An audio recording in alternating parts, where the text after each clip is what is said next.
Imagine this.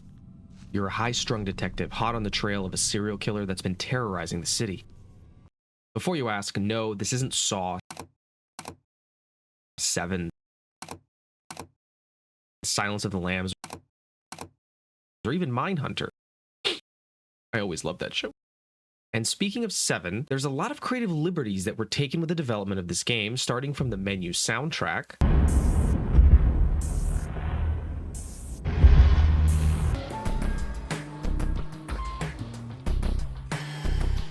and opening credits,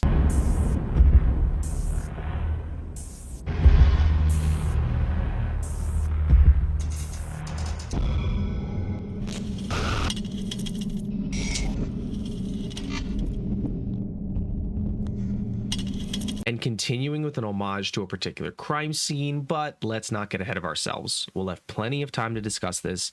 Back to being a detective. You've chased him through an abandoned office building and the city's old sewer system, only to find that he's been hiding out at a local department store. A department store that's gone out of business a long time ago. As you make your way through the strewn boxes and old holiday decorations from a Christmas season that seems like it was decades ago, you start to feel like you're not alone. Sure, you spent the better part of the last 3 hours beating the living shit out of anyone who dare cross your path. For your own safety, of course. Only out of self-defense. Of course. Of course. Of course. Of course. Of course. But something about this place, something about the mannequins just isn't quite right. But you can't put your finger on it. And then...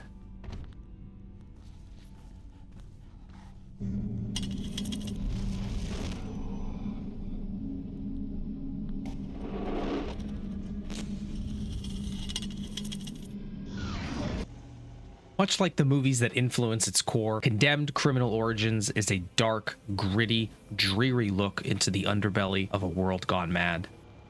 As you explore each level, you're thrust into tense settings.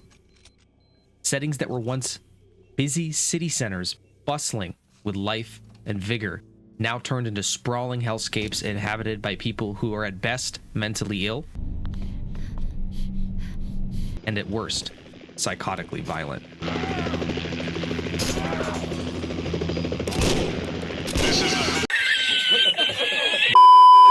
In Condemned Criminal Origins, we take on the role of Ethan Thomas, investigator/detective in the serial crimes unit of the FBI. There's recently been a string of killings in Metro City, with one strange similarity between all of them. It's the serial killers that are getting killed. Moreover, they're all kicking the bucket in very particular ways, the same ways they themselves killed their victims. It's our job as Ethan Thomas to track down the one responsible.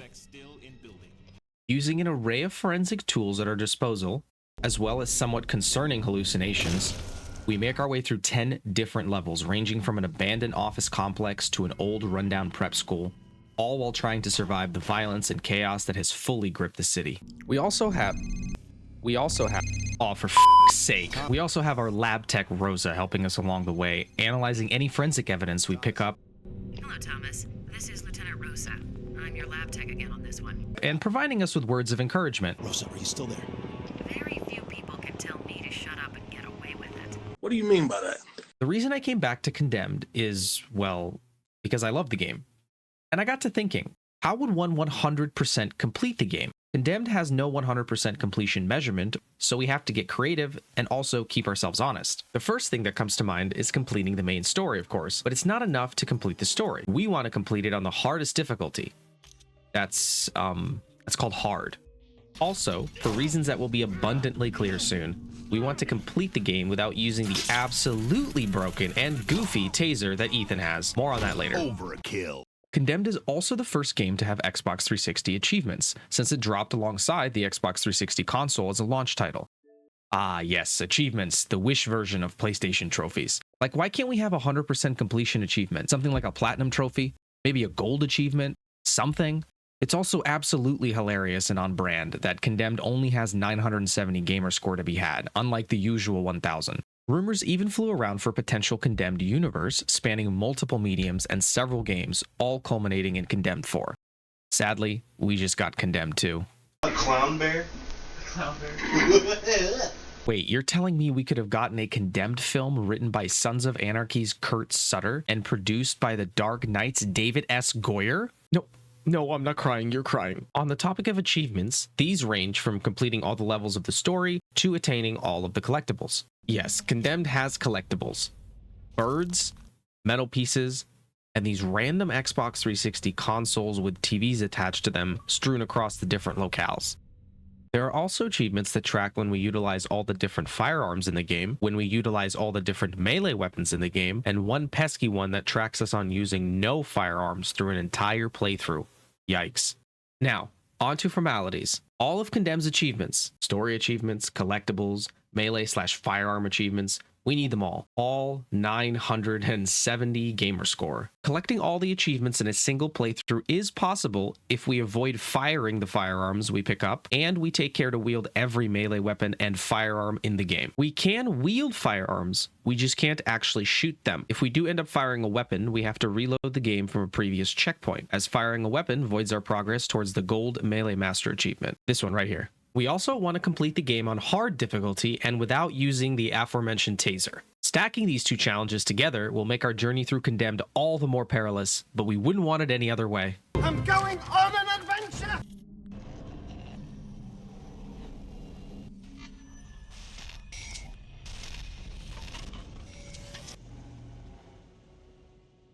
The opening sequence rolls and we meet our protagonist Ethan just as he arrives at a crime scene. Ethan parks and is welcomed onto the scene by Detective Dickinson and his flashlight. Thomas, I don't got all day here. Let's get a move on. He's seemingly impatient and advises us to follow him. Scared. We need to get this one.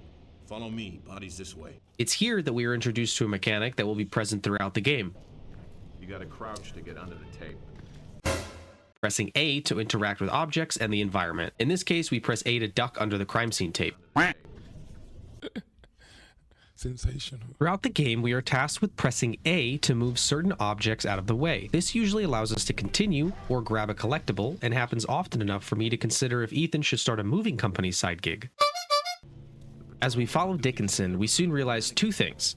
Dickinson complains legit nonstop, and that there's a serial killer on the loose that goes by the name of Matchmaker.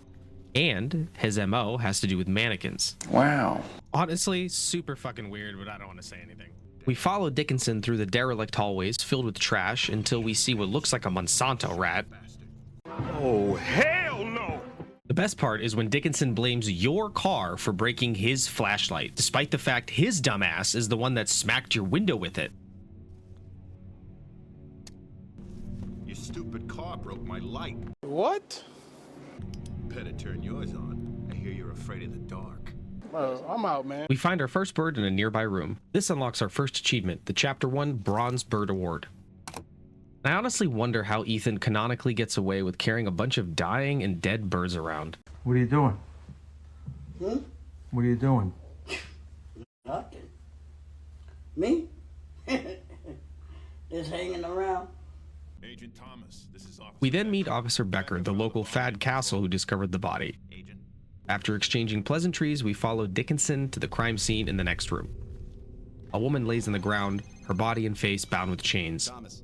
We get a phone call from Rosa, and then she explains how our forensic tools work. Lab tech again on this one. Basically, we press X enough times until we can either take pictures of things or collect samples of things. On the point. It'll glow a bright purple. After photographing the trauma point, Rosa tells us that it indicates the killer is right-handed and also missing the index finger on that hand. Something more. She alludes to something being missing, at which point we witness the first Ethan hallucination of the game.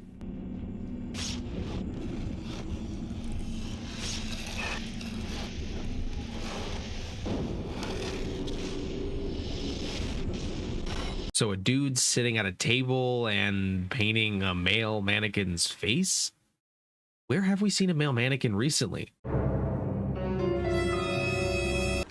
it, Fred! We take out our handy dandy laser light and we wave it in front of the mannequin's face. Yes, there's definitely some stuff there. Nice. So basically, this guy's name is the Matchmaker because he matches up his female victims with male mannequins, kills women violently, displays them in diorama style alongside a mannequin companion. Pretty twisted shit. We can also piece together from Rose's analysis, as well as the hallucination earlier, that the matchmaker has some sort of facial disfiguration that he paints on the mannequins before displaying them. Almost like an ode to himself, as if he is the mannequin on the display. Dickinson smells someone smoking in an adjacent room and, using the power of deduction, realizes the suspect is right above them, directing Ethan to wait here until the lights shut off, and he pivots to telling Ethan to go and try to turn them on. It's at this point we are given our first chance at combat with who Dickinson refers to as an addict amped up on something. A quick intro into Condemned's combat. Each weapon has 4 stats that are all on a spectrum. There's damage, swing speed, block time, and reach. What each stands for is self-explanatory, and you come across all sorts of weapons that have varying statistics. In general, entry weapons like fire axes and sledgehammers are slow and cumbersome but deal massive damage. Other more common weapons like pipes and 2x4s are plentiful, but are not as powerful. Still, they swing and block faster, so to some players it may seem easier to play with a weapon that is quick but doesn't deal as much damage. Some players will enjoy the absolute destruction they can wreak with larger, slower weapons and will have to account for their slow block timing and swing speed. Personal preference plays a factor in which weapons one carries often, for sure. Myself, I tend to use whatever I can get my hands on. You'll see me use the fire axe beyond its necessity to further the story, but my absolute favorite common weapon that you can find is the steam pipe or the large pipe. Both have similar stats, a quick swing and block, while dealing out medium level damage in comparison with other weapons in their class. Now where were we? Ah, yes, addict amped up on something. Ethan suddenly has a gun as well, which, would have been great to know beforehand, but whatever, I guess. Regardless, for our playthrough, we can't shoot guns, so we can press RB to shift the gun into melee mode, which uses the back of the gun as a weapon. Federal agent, come out peacefully or I will use force.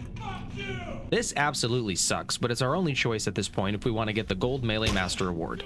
It's at this point we realize that hard mode is just that, hard. The enemies hit harder, and by using the back of the handgun, we subject ourselves to its wacky block timing, which I totally missed a bunch of times. Don't! This led to my health absolutely cratering. Condemned also acts like a 2005 game sometimes, like here, where it won't let me execute this poor dude without being perfectly in front of him. It's okay though, because we are rewarded with a brutal execution called Snap. I'm out of here. We quickly check in the next room for some health and literally kick a guy while he's down. And moving forward through the trash and debris, we find our first metal piece. Why metal pieces as a secondary collectible, you ask? Don't worry, that's not explained, and frankly, you're asking too many questions, pal. Enjoy the fucking video. As we walk around a corner, a bunch of boxes and shit gets moved by the AI. We are absolute nutters, so we're gonna take this dude out with the back of our handgun. Once he's dispatched, we smell another bird. Ah yes, give me that. As we explore this decrepit building, we come to some spooky shit.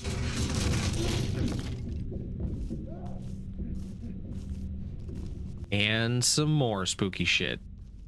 I don't know, bro. The door closed by itself. Maybe don't go inside. Okay, whatever. Go in. Fine. In here, we find a cigarette still smoldering right next to the breaker that was flipped to the off position. We interact with the breaker and we get treated to our first scene that includes the suspect.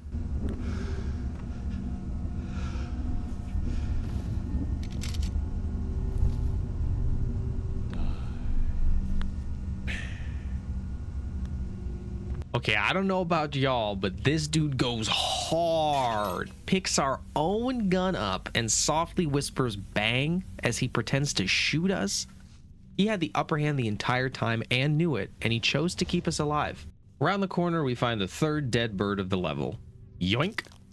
We pass by another guy playing hard to get, enemy spotted, and walk into what looks like the opening chase scene of Casino Royale.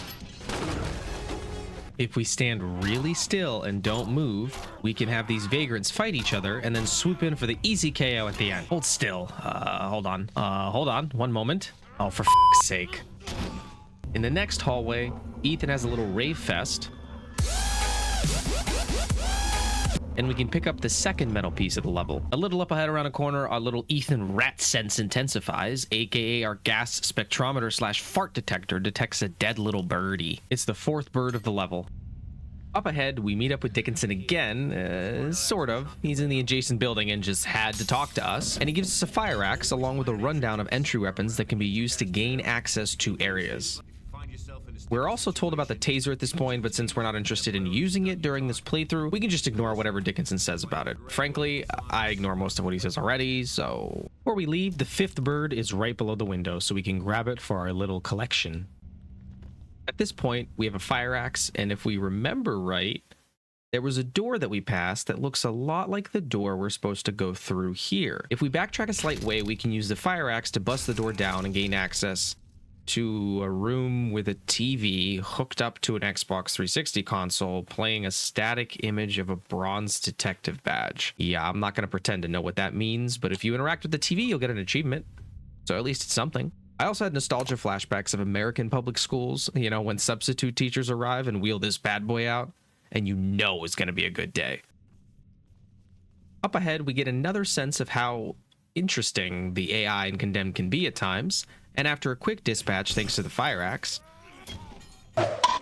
we can find the 6th and final bird of the level on some workbenches at the back of the room here. This lands us the Silver Bird Award for Chapter 1. Around the corner from this room is a similar room with a pole near the center covered in drawn eyes.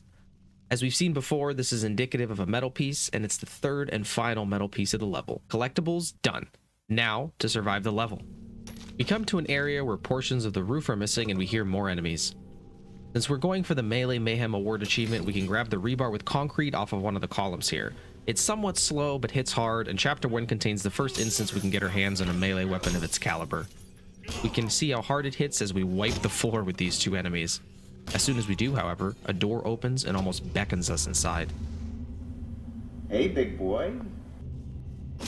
As we walk into the room, we get pushed up against a wall by the suspect and take a few good punches. Daddy, chill. Honestly, not sure the rules of gun safety when they relate to punching someone while holding a gun, but it doesn't seem like he's following them. Dickinson and Becker follow proper manners and knock before entering, and then proceed to become cannon fodder for the suspect.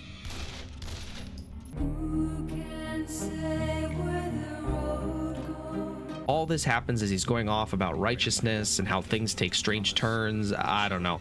All I know is that he throws Ethan out a window, and to survive a fall like that would take nearly a miracle.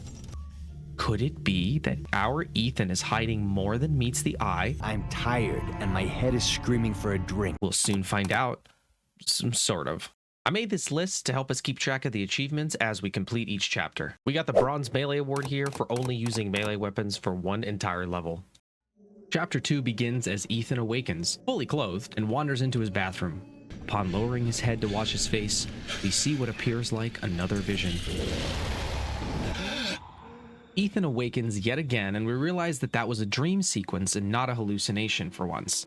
Across from Ethan sits a gentleman by the name of Malcolm Van Horn. At this point, we are treated to the absolutely best voice acting Condemned has to offer. Who are you? What is going on? Calm yourself. Van Horn explains to Ethan that he was a friend of his father's, to which Ethan responds that he remembers him. Ethan then finally follows up with why Van Horn is sitting and watching him sleep. Well, he simply asks him, "Why are you here now?" Van Horn informs Ethan that the suspect shot Dickinson and Becker with Ethan's own gun, and that the FBI has already made up its mind that Ethan is the one responsible. After all, it is his gun. With your weapon, and you will be blamed for their deaths. As the cops arrive at Ethan's apartment, Van Horn directs Ethan to meet him at the metro station nearby. Right before Ethan leaves, he looks out the window to see someone that resembles the suspect in an apartment across the alleyway from his. A little foreshadowing, Condemned? Then, to close the loop, a bird flies into the window. Get it? Because the birds are crazy or whatever? We regain control of Ethan in the alleyway outside his apartment and overhear the conversation that Van Horn has with the cops. Allegedly, Van Horn's story is that he was sleeping in Ethan's apartment and the cops woke him up. And he also doesn't know where Ethan is. Bulletproof alibi, Malcolm. We can walk a little past the fence here and grab a shovel. Don't worry, we'll be using it soon enough. We walk back to the gate that was blocking our path to the metro station, and using all 12 years of college education and taxpayer-funded training, Ethan uses the shovel in a completely novel and ingenious way to open the gate.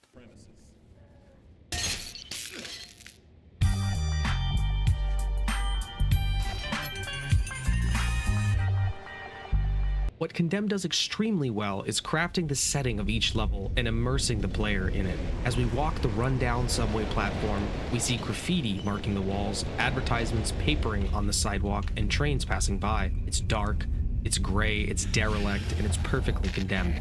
As we get to a trash can near the middle of the platform, Ethan has another vision. In it, a man with a camera shoots photos of what we assume is Ethan's apartment. He's standing. Is it the same guy? We can take a photo of the trash can that's littered with the aforementioned pics and then accept a call from Rosa? You're a lucky man, Thomas. I'm still here.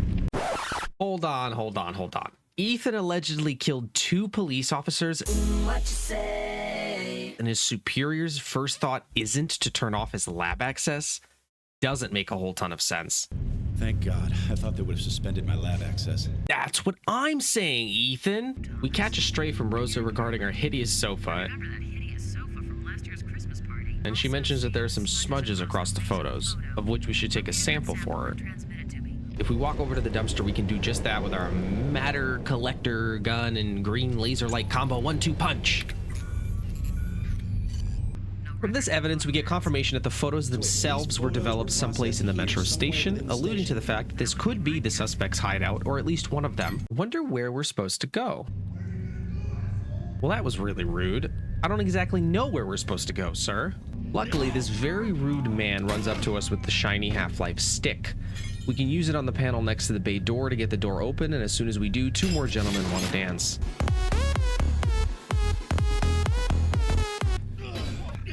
I dispatched him quickly with the crowbar and found this corner office that had a calendar with a wrench on it. Yeah. There was also the first dead bird lying by the shelving in here. As we make our way through this area, we have to do our best to not be seduced by the empty bag of cheesy poos on the counter. Heading through a couple of rooms and up a set of stairs, we get yet another call from Van Horn. Damn, this guy doesn't give it a rest, does he? It's more of the usual from Van Horn, except for one interesting fact. He mentions Ethan having a gift that few of us have. Sounds like he is alluding to Ethan's visions and mapping it to Ethan's instinct or intuition. Some bum wants to say hi, and after treating him to a helping of crowbar, we can continue up another set of stairs. As we make our way through a lounge and a few sets of doors, we come to another set of stairs leading down. At this point, we are in the employees only area section of the metro station. In one room, we have a person having a mental breakdown, and a bit further down, we have someone with a .45 caliber giving us trouble. We must take care here to dodge, duck, dip, dive, and dodge. Dodge, duck, dip, dive, and dodge. Until the 9-bullet clip is empty, at which point we can rush his ass. Going past here, we can take some stairs to the archives area and watch a Sonic-level speedster scoot by the landing. Up ahead lies a sledgehammer. You know the rules of Condemned. If you're given an entry tool rather bluntly, go ahead and take it. You see what I did there? Bluntly. Like the sledgehammer. Never mind. Around the corner, there are some file cabinets near a wall with eyes. One of these can be moved, revealing the first metal piece of the level. On the other side of this area is a door we can go through, basically spitting us back out to the lounge area, except this time it's with the speedster from before. The sledgehammer should make quick work of both baddies in here, at which point we can continue forward to a door with a padlock, which also has a piece of notebook paper hanging next to it with the words "Keep Away" shoddily written. I ended up moving the soda machine at the end of the landing for no reason, and I think I triggered an event where these 2 beefy dudes decided to fight me. Turns out there was nothing behind the vending machine either, which is simply amazing. As we continue through this area, we are given more foreshadowing of mannequins, with the mannequin arm in the trash can. When we go down 2 sets of stairs and step into what looks like a security room with a bulletin board and a gun safe, guess what happens?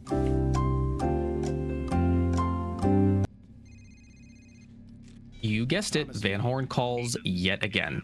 This time he makes another illusion that Ethan's instincts are heightened in a sense and can help him out in tough times. He also mentioned that he's been watching in the wings ever since Ethan's dad died, which we're supposed to just take in stride like it's a normal thing, especially since Ethan doesn't seem to remember Van Horn well at all. But anyways, we can move on and duck under a half-open gate. At this point, we are on the main platform of the metro station, and we get a fart detector notification, which if we recall, means we can collect a bird nearby. My health was still tanked from the vending machine boys, so when I started a fight with the dude here, he reminded me I was on hard mode, and I died. My second attempt was successful, after which I rammed the enemy. What did he say?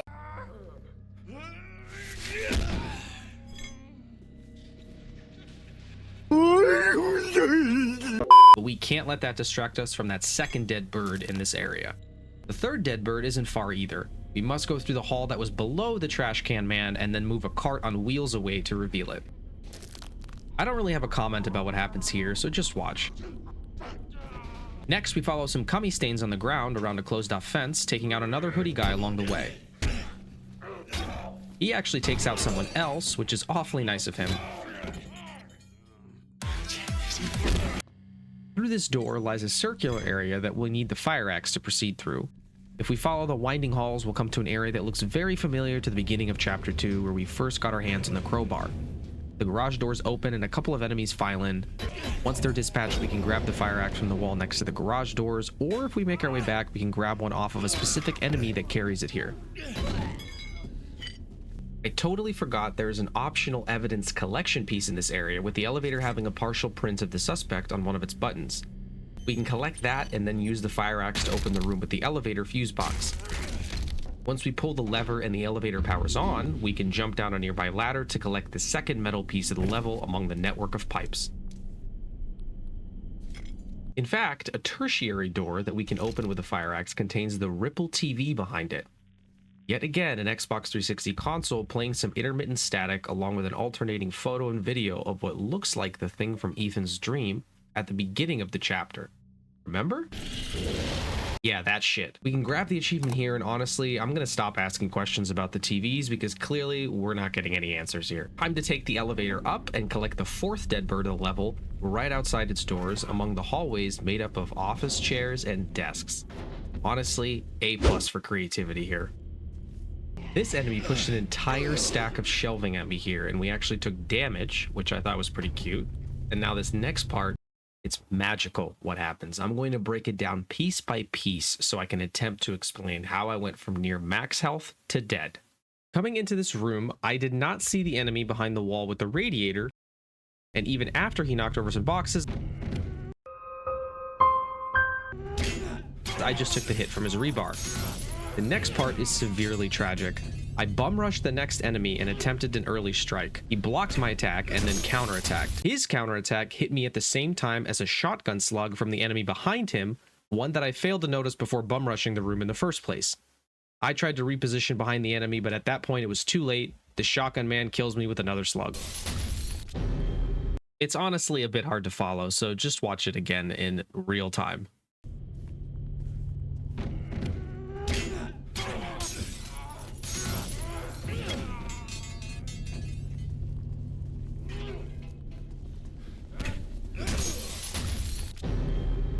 My second attempt at this area didn't start much better than my first.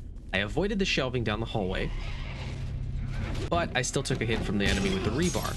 Then, after the second enemy opens the door, I take a slug from the shotgun man.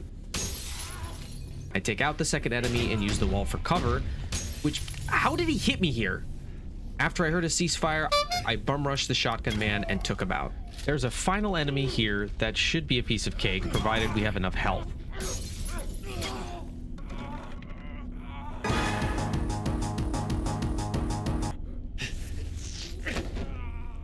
Continuing through corridors, we can pop into the men's room and grab the fifth dead bird of Chapter 2.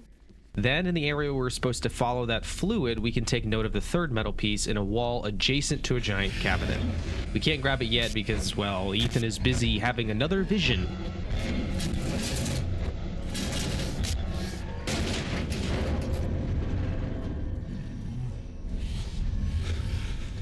Anyways, yoink. The fluid leads up to the cabinet, and if we look on the cabinet's left side, we can collect samples from what look like drag marks, just like the vision. Rosa tells us the obvious once we move the cabinet out of the way. Looks like a heavy object was dragged across the floor. Behind it is a secret area that looks to be the suspect's temporary hideout. Up ahead, we can collect a handprint from a tape recorder, for which Rosa finds no record. Local police, FBI, NSA, Patriot Database, Interpol, no record. I'll keep looking, though. And then continuing to explore the area, we stumble upon a pretty sick vision board that the suspect has been making. We can take it as evidence and see that it's newspaper clippings from all of the serial killer happenings as of late. Some of the papers have markings, which Rosa says she'll look into. Still running frequency analysis on the markings to see if we can guess what they mean. Ethan has another vision, this time with an entity that can hurt him, and then proceeds to, I guess, vomit? What the f is that? We then see the suspect and give chase through the windy corridors of the offices. We can take care to pick up the 6th dead bird as we pass it as well, completing our collection for the chapter. There's an enemy in the stairwell and a dead bird-related hallucination waiting for us in the main terminal. Up ahead is the final enemy of the chapter, who I deleted with a fraction of health left. We can then pass through the door to complete Chapter 2. Alrighty, Chapter 2 done. We're chasing the suspect into the subway tunnels, which is the majority of Chapter 3. We still don't really have any information on the birds. We still don't know why everybody is violent and insane in this game, but very soon we hope to find out. Chapter 3 is our first chapter that is not preceded by a cutscene. We pick up directly where Chapter 2 left off and open the door to pass into a subway platform. I said, open the door, please. Immediately upon walking out, we can pick up the first dead bird from a newspaper dispenser to the right of the escalators. At this point, the beginning portions of the game are over, and we start to face a larger number of enemies with less time between encounters. You'll see what I mean once we finish descending this never-ending escalator. Which feels that way because Ethan seemingly can't take stairs 2 at a time. He really is an athletic specimen, isn't he? As we round the corner, we see the suspect run ahead and close a gate behind him. To the right of where he disappeared is a bum with a fire axe who will attack us as soon as the suspect disappears. Once I dispatched him, Bye, have a great time. another burly dude attacked me. The first strike I got him with knocked the gun out of his hand, at which point we are introduced to the enraged mechanic. This happens when an enemy has no weapon at their disposal, so they legit jump your shit and I guess try and kill you. This happens over and over, and the only defense against this is a quick time event where you mash the analog sticks back and forth. As far as I know, you always take damage from this interaction, which is fantastic given that we're on hard difficulty. On this go-around, yes, that's foreshadowing. I took out the burly guy only to be killed by another dude with a sign. And it's at this point I realized we may need a death counter, which... Hey, there we go. I'll periodically display it whenever we record another death. My second attempt went like the first. I dispatched the hobo, but then the dude with the magnum hit me with what looked like 2 bullets. I then completely mistimed my block.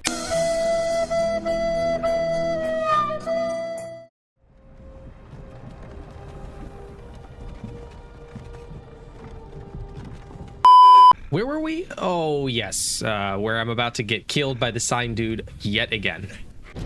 It's at this point I realized I had to concentrate and take initiative, so I bum rushed the bum. I got a few licks in, but then one of his attacks that I again mistimed the block on got through and took out more than half of my health.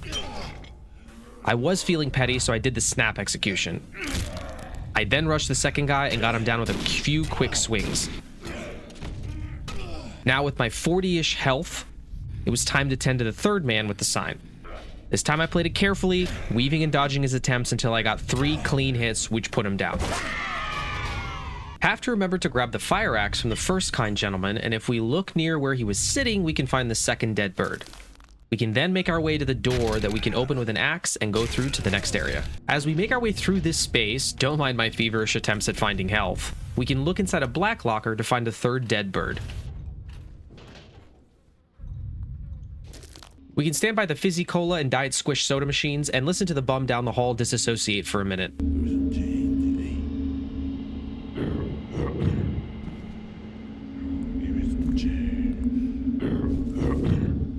Quite sad, really. As we approach, a burly dude comes and absolutely clobbers the man. I tried to avenge our fallen brethren. Second time around, though, piece of cake. If we look up the stairs from where the burly guy came from, we can see one of the men with sticks from that one Ethan dream, remember? I guess dancing? Anyways, I swapped for one of my favorite common melee weapons, the gas pipe. The next area is another absolute shit show, but also a great example of the visceral melee gameplay that makes Condemned so unique. As we round the corner, we see an enemy get destroyed by someone with a gun. This enemy presumably ditches his gun and tries to run across our field of view to grab a sign. Doesn't end well for him. The next guy almost kills me. And luckily there's a medicine cabinet with 2 health kits in the far ticketing booth. As I made my way through this area, I noticed the dude with the shotgun a little too late. Literally 4 shots later, dead. The best part?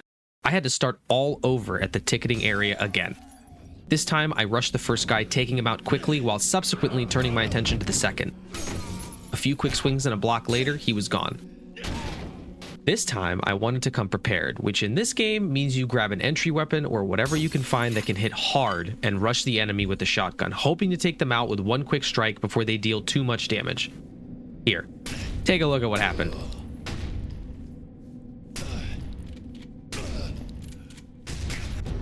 Hold on. Let's rewind that. I can't just not comment on any of that. What in the fuck, bro? First, there is a time where I get hit while I'm standing on the other side of a pole. Yeah, there it is. I guess Ethan is a Flats the Flounder looking ass where he's so wide that no matter what he gets hit with buckshot. It sure as shit doesn't help that I hit a wall while I was backpedaling, but then I get hit several times when I'm already behind the subway wall. Are these walls made of fucking paper mache or what? So we take out the first guy, take out the second guy, grab a health kit, grab a fire axe, and prepare for our third showdown with the shotgun man. This time he gets one shot into us, taking us down to half health, and we had one good overhead swing that takes him out. Further ahead in a ticketing booth, we can move a cash register aside to find the first metal piece of the chapter. In my playthrough, it even let me grab it without moving the register. In the next area, we find a couple of health kits as well as the fourth dead bird on top of a TV playing a CCTV feed. If we look closely between the static, we can see the suspect running down a ramp on the subway platforms. I stared at the TV long enough to the point an enemy started snarling nearby.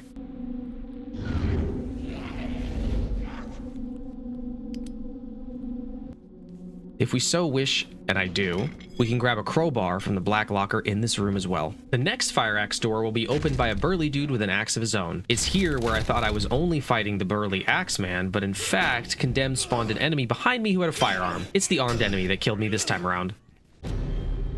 Okay, alright. Focus. Health kit, dead bird, crowbar, corner, axe man. Avoid the man with a gun. Luckily, this dude can't hit the broadside of a barn. Once he did rush me, I took him out with the crowbar, though it took a few more swings than I was comfortable with given my health state. I also hit him so hard, his Oakleys that looked like they were Velcroed to his face flew right off. As we continue through this area, we find ourselves on the platform that the suspect was running down on the CCTV feed. Past the escalator area, there is a sort of fifth dead bird flapping on the ground here. As we climb over the chain in front of the escalators, we get pushed down by an enemy. As we come to, we get attacked by a gamer girl who happens to get wrecked by another enemy. We should try and stay in the back of this fight and let the enemies take each other out. Unbelievable, truly. Once we come to the second time, we can check the escalator we were pushed down to see proof that, in fact, no one can run downstairs in this game. I met the same fate the second time around, unfortunately. Third time's the charm, right?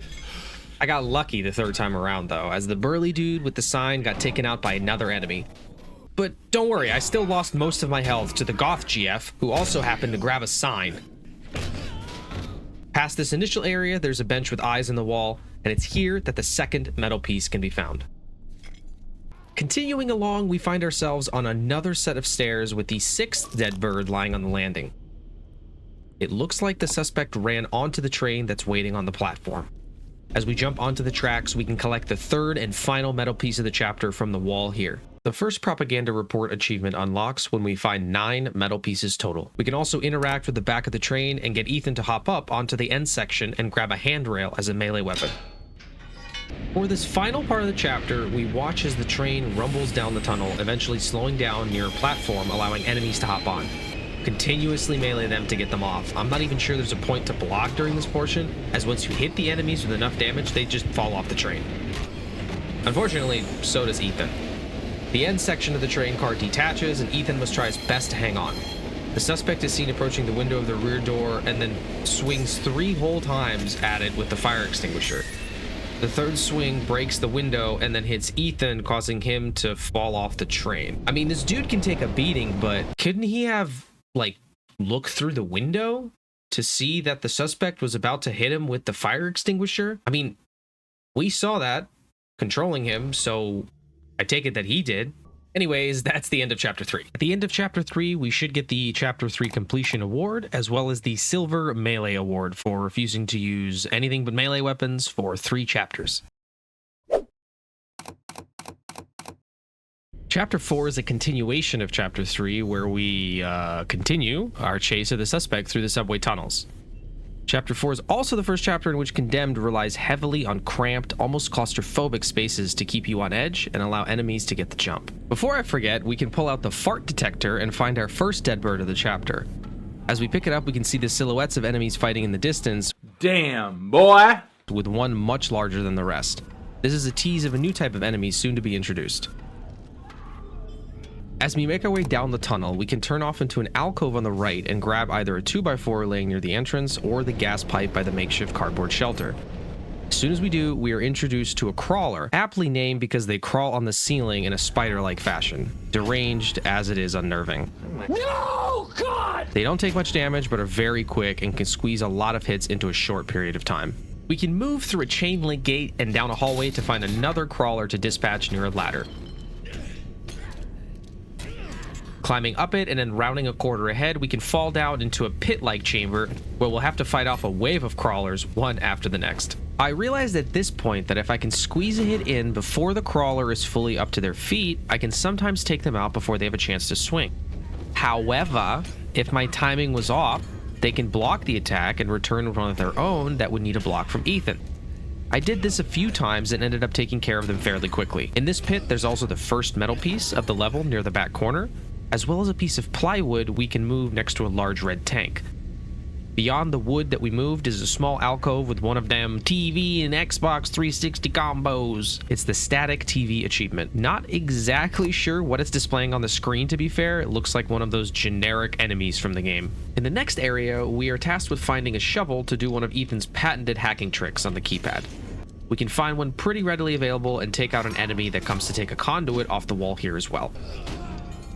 Beyond one keypad is a set of health kits, and beyond another one is the ladder we saw an enemy take earlier.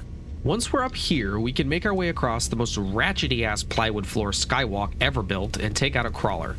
At the end of the skywalk of death is an area behind a chain link fence we can descend into. Beyond it is a way back into the subway tracks, and we can even grab a rebar with concrete laying next to the door out. Along with the steam and gas pipes, another one of my favorite commonly available weapons. Now that we have a moment, we can appreciate how good Condemned is at building its atmosphere. The train rumbles on by, followed by the eerie silence as Ethan's feet crunch the gravel laid out between the railroad tracks as he walks towards a stationary subway train next to a platform.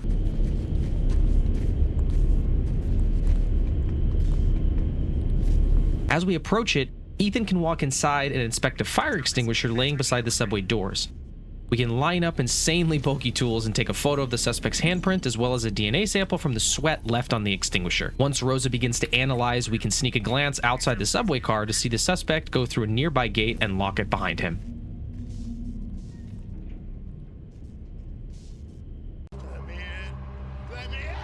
It's at this point we are finally going to be introduced to what Condemned calls sandhogs. Damn, boy, he's thick, boy! That's a thick-ass boy! Large, burly enemies that wear overcoats with reflective labels. They usually carry entry weapons like fire axes and sledgehammers and are relatively slow enemies. However, they can wreck your shit since they always use heavy weapons. Outside the subway, a fight begins between 2 crawlers and a sandhog with a sledgehammer. I wonder who's gonna win that shit. Another crawler makes her way onto the train armed with a shovel. Once she's taken care of, we can turn our attention to the man of the hour. Once he's taken care of, we can grab the sledgehammer and use it on the door the suspect locked. Past it, we find a small hideout with the suspect's orange overalls next to a locker and a map of the subway tunnels stuck to the fan. We can kick the fan out and, oh, we see the suspect. We give chase down the stairs and around the corner, but the suspect has ruptured a steam pipe with a fire axe, making this tunnel impassable. We can, of course, grab the fire axe and head back up the stairs to see if we can find a place to turn the steam off. As soon as we do, Rosa calls and informs us that the suspect frequently travels to Burnside and Briar, the latter of which is a farm town outside of the main city. This is his hub, so he goes to both locations regularly. She also lets us know that the DNA on the extinguisher matches the DNA on the cigarette butt at the Wiseman office building. Therefore, The guy you're following is the guy who killed the 2 policemen. Ethan then guesses that he's chasing the matchmaker, but he's not sure. Could be his intuition giving him the answers to the test. It could also be a fart he's trying to gamble on being an actual shit. One of the rooms on this level contains the second dead bird. We can grab it and then bust. Lord have mercy, I'm about to bust. Down the fire axable door in this area. In the next room, 2 crawlers come out of the hole in the ground, and once they are no more, we can jump down the ladder to turn the steam valve off. Climbing back up, we see an enemy run past us through the exit and another one hiding off to the right. I flirted with fighting the enemy on the right, but it turns out he has a 45 cal, and I didn't want to run down a singular hallway to try and whack him once with the fire axe. I feel like I made a business decision and exited the way I came in. If we backtrack, we can go back down the stairs we chased the suspect down again, and now get past the steam since we shut down the valve. At this point, we are notified that the suspect's trail has gone cold. I mean, I'm not exactly sure how it's gone cold since we literally saw him running through this area and haven't yet explored it, but nonetheless, we can jump down 2 sets of ladders and explore the bottom level of these tunnels. Down here waits a crawler that should go down after a few quick hits, and further on through this area, we can go into a side room where our trusty fart detector prompts us about the 3rd dead bird of the chapter. This is another area where the corridors are extremely narrow and dark, and you have to be watching every corner, since the hitbox for the crawler makes it so that they are harder to see when hiding with a weapon looking to surprise Ethan. We come to an area with 2 giant generators in 2 big connected rooms, and as we enter, the generators both were on. In the second room, there are 2 crawlers next to a medicine cabinet with a 3rd crawler looking to surprise Ethan from behind. That fucker nearly killed me, but luckily there is that medicine cabinet and a ladder out of this dark and damp basement to the slightly less damp but still just as dark room above the generators. Up here is a sandhog with a sledgehammer and another one with a shovel. We can either dodge their attacks and hit them straight up with aggressive melees, or attempt to time their slow primaries with blocks and follow up with our own counterattack. Once they are dead, baby. we can climb the ladder in this room and grab the 4th dead bird from a cardboard box next to a shovel. On the opposite side of this elevated area, we can jump down into the area behind the locked door next to the ladder. Take care to open the lockers for health kits. This locker spook nearly made me shit my pants, and the sad thing is that I should have totally seen it coming. This game literally does this like 10 times throughout the campaign. After cleaning ourselves up and perhaps changing our pants, we take the stairs in this room to find a hooligan crawler banging on the window next to the 5th dead bird of the chapter. Past the winding subway tunnel hallways, we go across a catwalk with a shovel, grab that, and then head down to the area with a chain link fence. We can attempt to do Ethan's shovel trick here on the keypad, and it starts a frickin' fire. Several crawlers then attack Ethan, and our job is to fight them off while turning 2 different steam valve shutoffs.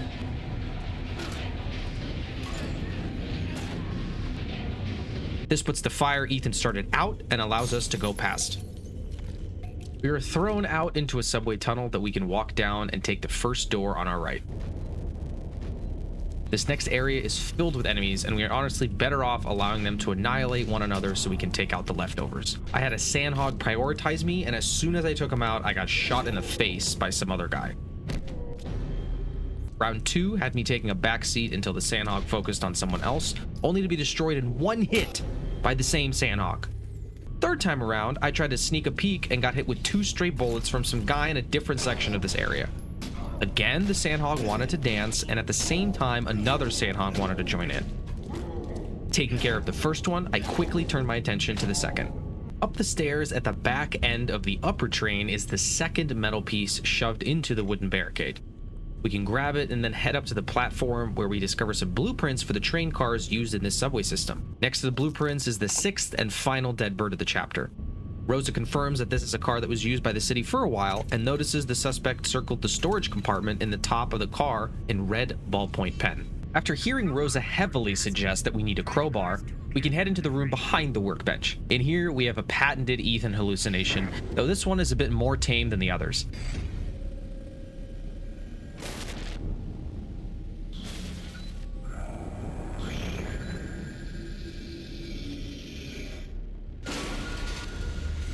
Looks like the suspect is prepping his mannequins for his matchmaker diorama. We can take a sample of the dust on the end of the crowbar here to confirm that the dust is from those department store dummy plaster mannequins. Department store dummies? You got it. Also, for whatever reason, this office also has a calendar with a wrench. on it. So, yeah. Heading back out wielding the crowbar, we can attempt to take out a sandhog with this wooden plank. I did die the first time, though the second time, piece of cake. We can then use the crowbar on the door of the lower subway car and search through the train car with our green laser light tool. Ethan's intuition suggests that the suspect is storing things in the top compartment of the train car, the one that he circled on the blueprints, and lo and behold, he is. Taking a photo of the mannequin arm that comes out of the compartment, we can confirm that it's from the Bart's department store, near Burnside, one of the locales the suspect frequents. 645 Burnside. Went out of business 14 years ago. Rosa intimates to Ethan that Burnside is a nasty area filled with nasty people, and is then interrupted by the intercom notifying Ethan that the train to Burnside is leaving shortly. Immediately, a crawler bursts through the door, and I almost died of this asshole. You would think this is my first encounter. On top of the train, another crawler deserves some crowbar salad, and climbing up a ladder, we can take out his girlfriend in this area as well, with a clutch block, may I add. Before we climb up any ladders and join the fun of the firearm-wielding enemies above, we can grab the third and final metal piece of the chapter from the dead-end room with the makeshift cardboard shelters. Now, turning our attention to the enemies upstairs. Climb the ladder in these hallways, but be careful of the revolver-wielding guy. I took a bullet from him at the most random angle and had to restart this area over. Instead of pussyfooting around getting involved the second time around, I tried rushing into things and prioritized the revolver enemy. Once I deleted the other enemy in here, my health was down to 1 pube and I had a sandhog on my ass. Again, I decided to make a business decision and get out of Dodge, heading back up the stairs out of the suspect's locker room hideout to complete Chapter 4.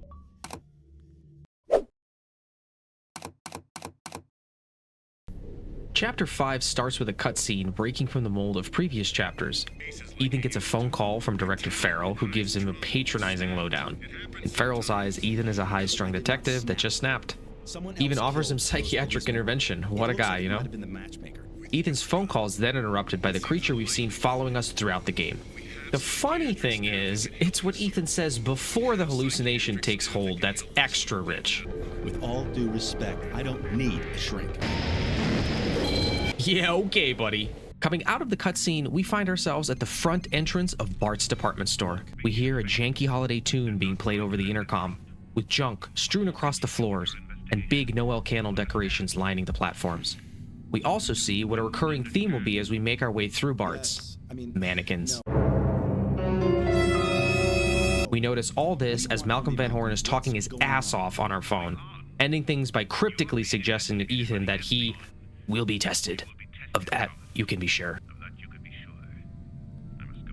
I want to take a moment to ask, what in the fuck is Malcolm doing that he simultaneously has time to call us every 30 minutes while also having the balls to suggest that he needs to go at the end of the call? Buddy, you called me. Again. Our first chance to grab a weapon is a clothes rack or a 2x4 with bolts. And then we can also grab the first dead bird of the chapter near the green turned over fake gift. As we turn around, someone whispers in Ethan's ear. Not the last time we'll be hearing whispers throughout the chapter, so prepare yourselves. As we pass by the pair of escalators, we hear scuffling above us and a body falls, carrying a warning. Leave. Not gonna be doing that! If we look where we came from, we see a preview of what we'll be dealing with in this chapter. What, you thought the mannequins didn't come alive? Oh, come on, that's no fun. As we jaunt further into the department store's halls, we see an enemy throw a clothes rack through a window and another one attack us outside our field of view. Quickly dispatch them and then head through the broken window into some winding halls until you come out another mini storefront where one enemy gets blasted away by another with a shotgun. If we take an immediate right out of this storefront, we can find the first metal piece of the chapter on the other side of the column with eyes. Turning around and heading the way the enemy with the shotgun left, we hear the holiday music restart and another enemy scatter across one of the higher floors of the store. As we follow this linear path, we can find the second dead bird in a mannequin display on the right side of this hallway. In the next room, we're introduced to the gimmick of the level. Some of the mannequins are real people, and not only that, they'll start to move and eventually attack us as soon as Ethan turns away. 2 of the mannequins in this room have rebars with concrete, so we have to take extra care when fighting them. A side note, Condemned did an amazing job with these enemies. When you wallop them with enough attacks, their mannequin face coverings start to shatter and fall off, adding to the depravity of their reality and uncovering a sometimes bloody face underneath. Once all the enemies have been dispatched here, we can go forward past the dressing rooms into a room with 2 health kits and a bunch of mannequins. A girl enemy squeals, "Leave me alone," as she takes off for another door in this room. We are prompted to investigate the table, and if we focus on the tabletop, we can take a photo of a handprint with a missing index finger. This matches the print we saw at the Wiseman office building matchmaker crime scene, but does not match the handprint on the tape recorder in the metro station, the one that we found in the hideout in Chapter 2. What does that mean? At this point, Ethan's instincts take over and we see another vision. A man is toiling over the same desk we got the handprint from, and another man comes over and whacks him in the head with a mannequin arm. How fitting. Rosa indicates that this is a head wound, as if we couldn't tell from our hallucination, due to the height of the blood on the wall, and as soon as she lets us know, the enemy from before runs through this room into the adjacent staircase. Following her down the stairs, and sadly taking her out, she's honestly just having a rough day. You can't help it sometimes. Bro, hold on. No shot, her head just fell off. Oh no, it's like a wig. So this bitch is bald, and she took like a mannequin wig, and oh my goodness. We can go through the next area until we can follow some drag marks on the floor with our green laser light.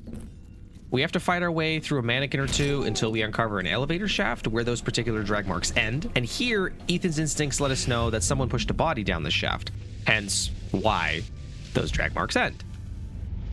Now, grabbing the sledgehammer here, we can head back out of the room we came from. Something seems fishy.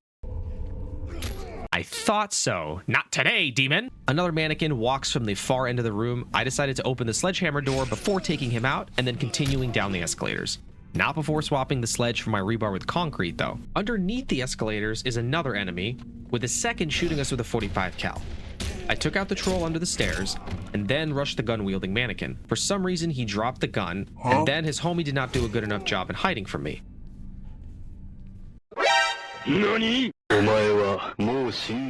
After taking him out, another mannequin appears on the main floor, this one toting a shotgun. This fucker froze in place, and I thought for some reason he couldn't shoot me. So I slowly walked towards him, thinking I'd get a free hit, only to be annihilated by him sans animations.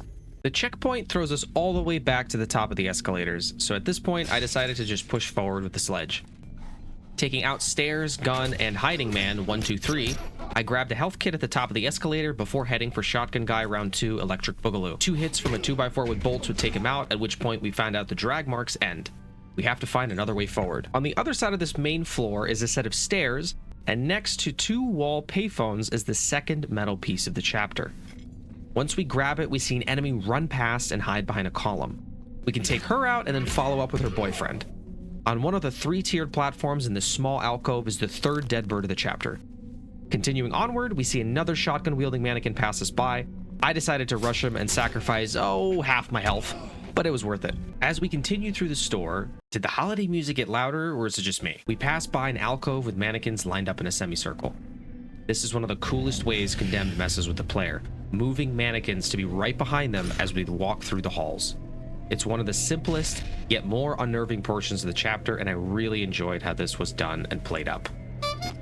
Falling down a level, we are now in the basement of the department store, still looking for potential second body. The drag marks lead us to an open area with a flooded floor. We can take a photo of a shoe print here, and Rosa can confirm that this matches the shoe print we found in the subway car. So, whoever left this footprint was also in the metro station. This points us in the direction of the suspect we've been chasing. But whose body are we looking for?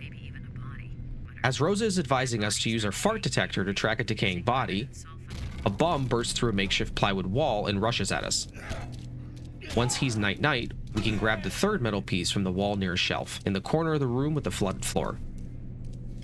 At this point, we are free to explore this area how we see fit, and we can start by going where the bum came from, past the plywood wall. Up a small set of stairs is a room with a kiosk-like window. Inside, on the shelving, is the fourth dead bird of the chapter, and next to it is a crawler playing dead.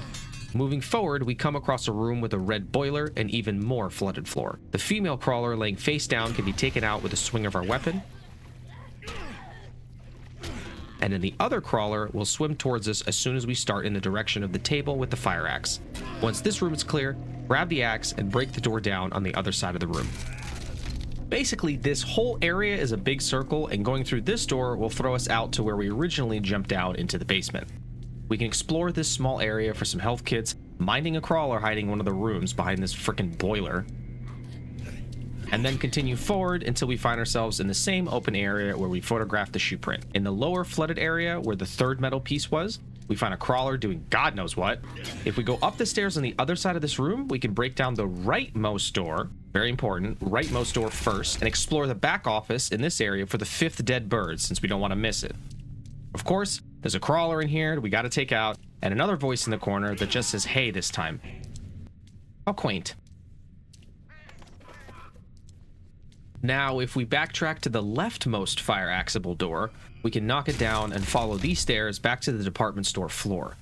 If we pull out our fart detector, it's nearly reading red, which means a dead body and the 6th dead bird of the chapter is nearby. Grab the bird and then go into the right corner dressing room.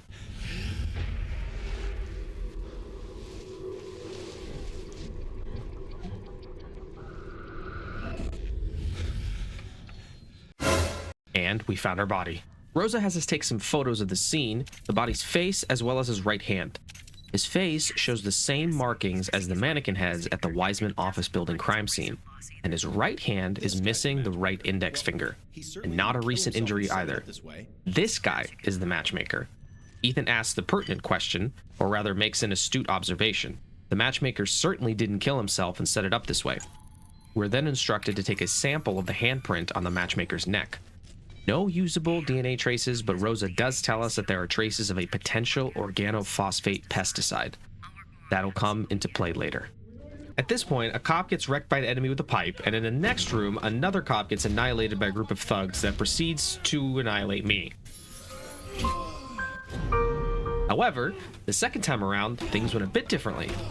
Once they're dispatched, we can walk to the front of the store where we entered and walk through the story so far with Rosa. She brings up the newspaper collage we found on the metro station and how 7 of those 9 serial killers had black felt tip markings crossing them out. Of the names that were crossed out, all of those cases have gone cold. The ones that had not are the matchmaker and the torturer, which of course we can now cross the matchmaker's name off the list. So what, he goes around killing killers and then he marks off their name in his little personal diary? One Easter egg I did notice is that some of the mugshots on Ethan's phone used to represent the cold-cased serial killers are ripped straight from IRL serial killers. One of the ones I noticed was BTK, and I'm sure there are others. As we're walking through the case, the cops roll up on Ethan and throw tear gas through their boarded-up windows. We're instructed to escape from the store, but not before taking out a few more enemies along the way. Once we hit the walkway out of the store, we can pass through the doors on the far end to complete the level and say goodbye to Bart's for good.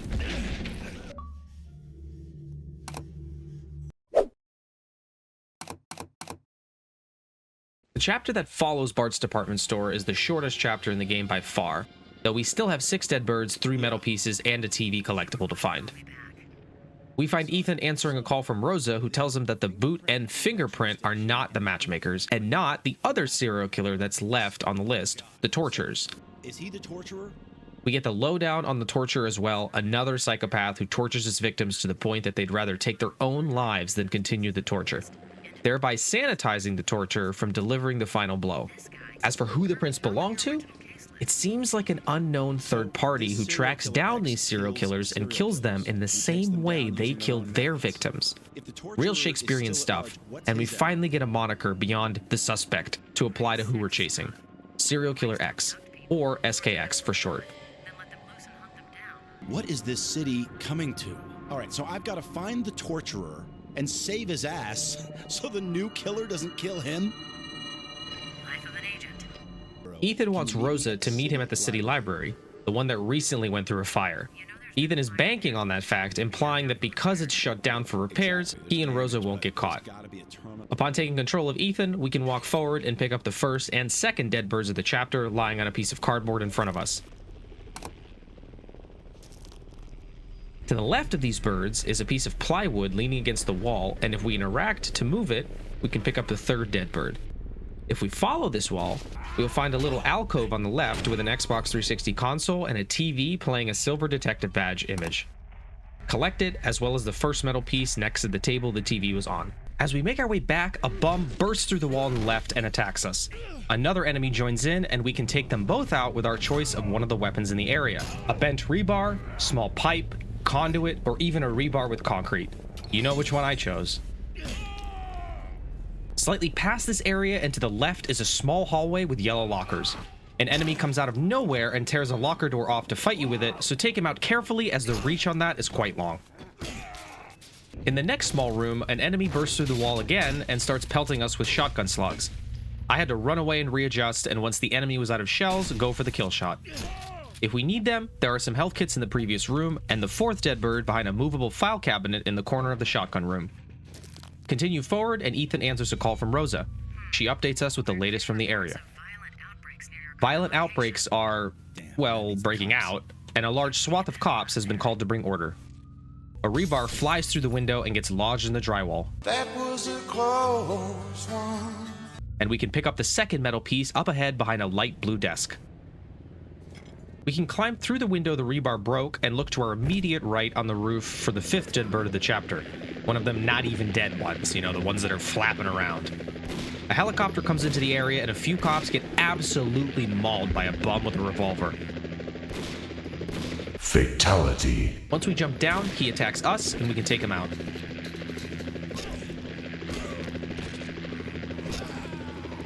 Continuing forward is a waist-high wall, and to the left of it is the sixth and final dead bird.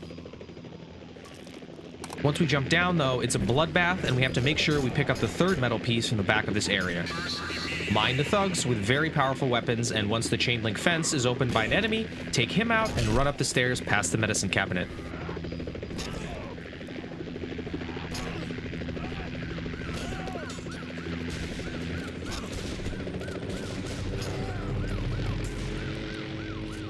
Jump into the dumpster, and Ethan's momentum sends it flying.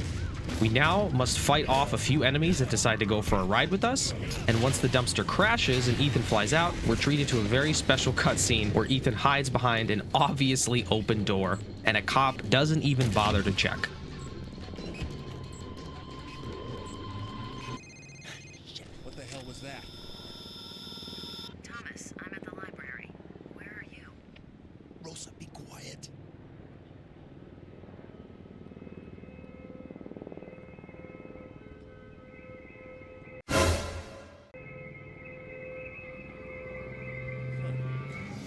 Hey, Smithy, Johnson, wait up. Are you still there? Very few people can tell me to shut up and get away with it. Rosa claps back at Ethan for telling her to shush and tells him to get his ass to the library. And that is the end of Chapter 6. Told you it was short.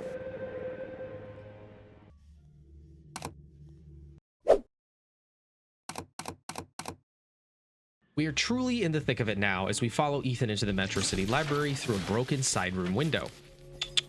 Naughty, naughty! This first area of the library is linear, so we can grab the first dead bird from the front desk counter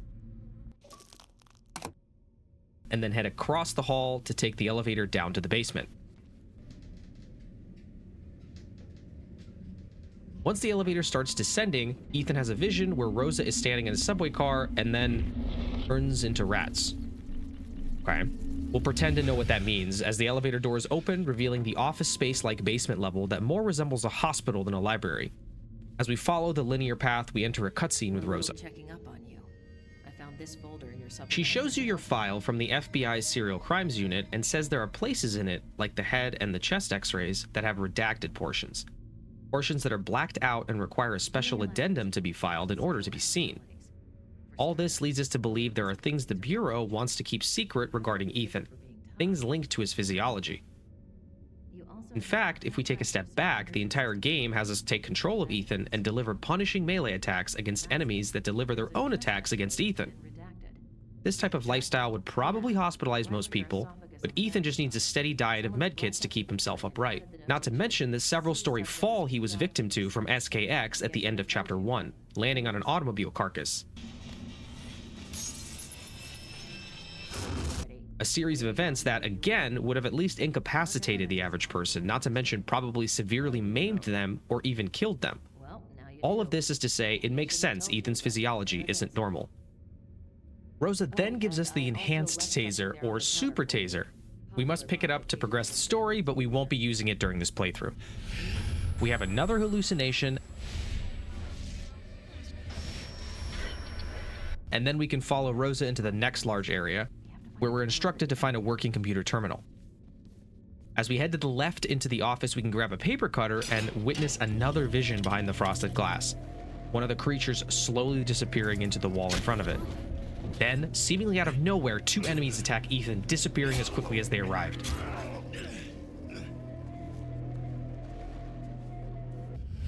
Rosa starts to lose her shit since she lost sight of you or something, so we must backtrack to her and follow her to a terminal that she found. During this mini cutscene, we notice the atrocious frame rate the game keeps. This is one of the 2 areas in the game, both in this chapter, that have this strange frame stuttering. Super weird. Anyways, the computer terminal tells us there's a connection problem, and Rosa mentions that we have to go fix it before we get any info on the torture. But once Ethan looks up, Rosa is gone. Where are you? Once we walk outside, Ethan has a vision that shows someone, presumably SKX, kidnapped Rosa.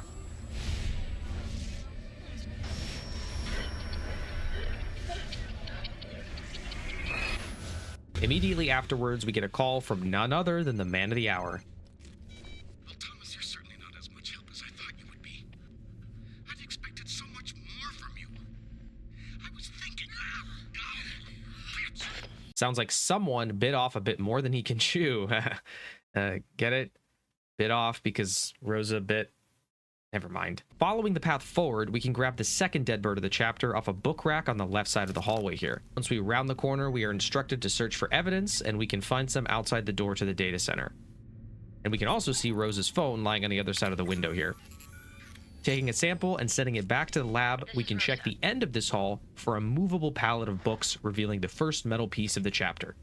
Now, once we turn and head back towards the other side of this hall, a bum's gonna burst through the fire axe door and we have to beat down an enemy with a pipe here. The area through this door is a larger library room with several bookcases and enemies here, so we have to be careful. These guys can have a variety of weapons that range from the fire axe that we saw earlier to a rebar with concrete, which all can do massive damage. There's a side room adjacent to the room we're in that we can head into, and once we step inside, someone yells, "Oh, watch out!" The enemy at the front of the room has a 45 cal, so wait for him to be done shooting his 9 rounds and then rush his ass. After he's taken out, there's a third dead bird behind a movable file cabinet under a desk here. Exiting this small room, we come to an area like the one we were in before, littered with bookcases. There's going to be several enemies here, and one silently snuck up on me. I beat him off senseless with the paper cutter. What did he say? I mean, I beat him senseless. Yeah. There's an enemy in here with a sawed-off shotgun as well, and another one with a fire axe, the fire axe that we need to bust down a door to the next area. So either swap the paper cutter for the axe now once you take out the enemy with the axe, or take out the rest of the enemies here and then grab the axe before you exit. Now, we backtrack to where Rosa bit SKX, and we collected the samples outside of the data center, and we can use the fire axe on the door here. And search one of the closets for a handprint to collect as evidence. Ethan notices that the upstairs rare books cage land terminal is in use, so our next goal is to make our way there and search for Rosa. We have to grab the crowbar in this closet as we need it to proceed to the next area as well. We can make our way back to the elevator we originally took to get to the basement, and we see 3 enemies run across Ethan's field of view. Now call the elevator and take it up to the first floor where we started the level. Now when we exit, we'll be in the front desk area along with 3 enemies, 2 of them armed. If we listen closely, we can hear them mumbling about God knows what.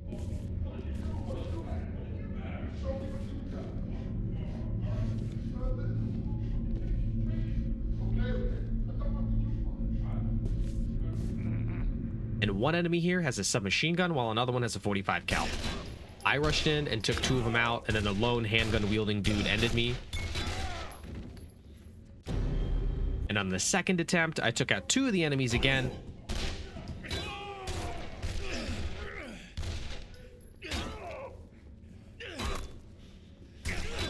But this time, the remaining thug looped me around the front desk like I was in the Dead by Daylight RPD map. Since we now have the crowbar, we can backtrack to the room we started the chapter in and pry open the doors that are caging off the back area here. In here is another one of those Xbox 360 consoles hooked up to a TV, playing some sort of bird-related washed-out loop. If we interact with it, we'll get the Bird Bath TV achievement. We can now head back out and then use the crowbar to pry open the doors leading upstairs. No matter which side we pry open, an enemy's going to throw a table down the stairs at us, which we can avoid by shifting stair sides in the middle landing. A thug with a 45 cal awaits us upstairs, and then another past him carries a sawed-off shotgun, so we gotta be careful. Once they are taken out, we can follow the linear path forward, and then a large reading room will have some bookcases up ahead of us.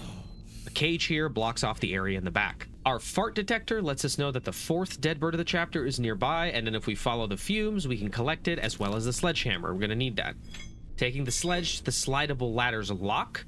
There's a ladder that kind of slides back and forth in front of the bookcases. We can then interact with it and move it down the bookshelf. If we climb up, we can take a look up here, and we're gonna find the 5th dead bird. Now we need to jump into the rear area once we're ready, and then Rosa is gonna roll out the welcome wagon for us. Back off, you bastard. Come any closer and I'll rip your head off. Why you bullying me? SKX knocked her out and left her here, but not before forcing her to look up all the information he needs on the torture. Meanwhile, Ethan is concerned with his hallucinations, which at this point is the first time we hear him specifically mention them. Now, we have to white-knuckle our way through the second instance of these frame drops in this chapter, and then listen to a news report that details the torture story. His government name is Carl Anderson, and the local police department got tipped off about his identity from an ex-gym teacher. Now get a load of this. Now, the gym teacher, who was a police informant, can't be found.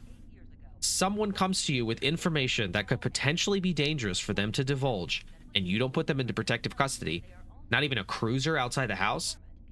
I called for help twice, and not a fuck you, what do you need, or nothing. What kind of rinky-dink operation are they running over there? At this point, Ethan is going to focus on where the gym teacher worked, a search which is going to take Rosa and us into the basement of the burnt-out library. Follow Rosa's meandering frame to a door she's going to open, and then afterwards requesting that you take the lead. Right in the dark, are we, Rosa? We can make our way through the room, weaving in between the scaffolding, while Rosa notices crawlers scampering around above her. Sounds like an animal is crawling around up there. As we follow this linear path through the burnt-out hallways, we will see some scratched-in eye markings on the wall to our left. Move the pallet of books to reveal the second metal piece of the chapter. Collecting this metal piece should also unlock the second propaganda report achievement. Continue snaking your way through the rooms and hallways, and don't mind the floor that's a different color in the room. Ah, oops. Would you look at that? It broke. Yeah. Busted my flashlight, though. Allegedly, that fall broke Ethan's flashlight and also triggered next level visions, as we briefly have to fight Rosa off wielding a 2x4. Thomas, it's me. Snap out of it. As we make our way through this area, crawlers will attempt to get cheap hits on Ethan as he walks in between the bookshelves. It's a clever way Condemned keeps us on our toes. Around a few corners, we can jump into a lower floor of the library and continue to beat the ever-living shit out of the crawlers here. One will fall out of the ceiling, and once he's met his end, we can collect the 6th and final dead bird of the chapter off of a table in the small area. We'll eventually make it to a larger open area, and several crawlers and thugs will attempt to have an orgy, ruin their fun because no one can have an orgy without Ethan's tasty ass being involved, and then make sure to check the back room for the third metal piece of the chapter.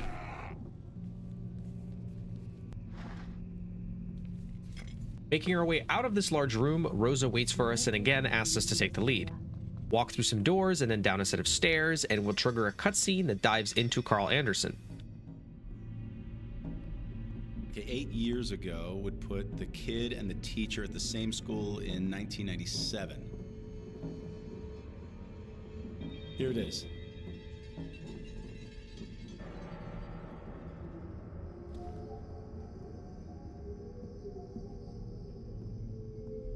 He was sentenced as a juvenile to St. Joseph's Secondary School for the severely troubled youth, and it doesn't help that this school is in the worst part of town.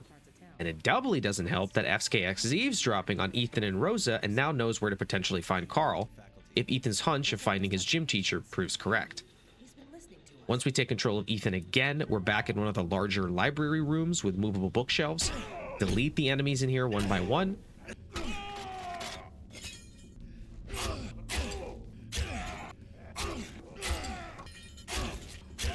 Get stuck in Rosa's avatar. And that brings chapter 7 to a close.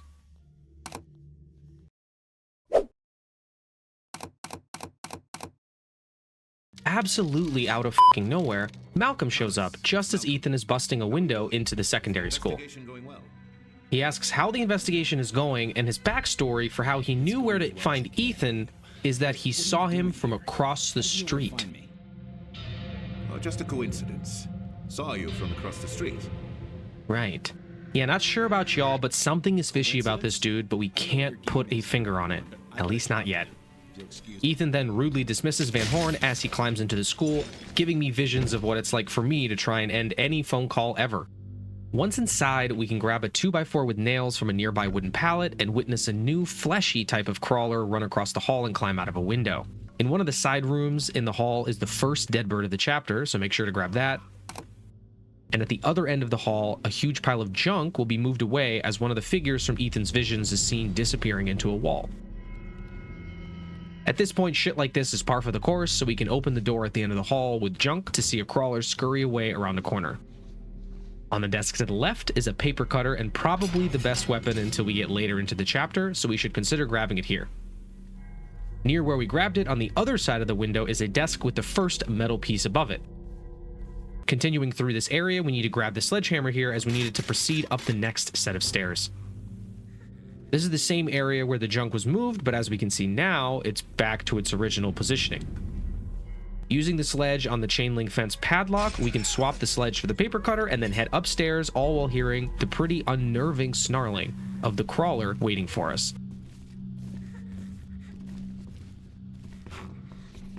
As we head up the stairs, it scampers away and we can head through a door into what looks like an old chemistry classroom. At this point, we'll have our first go at the new-looking fleshy crawlers as they're directed to attack us by what seems like a gigantic lunch lady. Take out the pair in the classroom and then the 3 in the next room, and as you do, notice the details to these crawlers. They have whited out eyes and their upper bodies are covered in barbed wire, including a piece of wire that goes across their mouths. This entire chapter's design is absolutely the most grotesque and gnarly we've seen up to this point, and I absolutely love it. We can head through some doors into adjacent connecting classrooms, stopping off at the boys' bathroom quickly to see a crawler run away from a pile of what looks like meat with the second dead bird lying on top. Making our way to the next door we can open, we find a crawler standing at a chalkboard in a trance-like state. Once we approach it, it makes a break from the table, which has a pump shotgun laying on top. Not today, demon! Notice the other chalkboard here with the phrase "loose lips sink ships" written on it, and below lies what looks like a pair of lips. By the looks of it, the torturer has been busy chasing down his old gym teacher, Samuel Tibbets, whose lips he cut off and pasted on this chalkboard. Real depraved shit, but we knew his MO after all. Heading back across the way we came, the floor of course gives way and we fall into the classroom below. Taking out the crawler, notice the large office-style light banister that is dangling by a cord in here.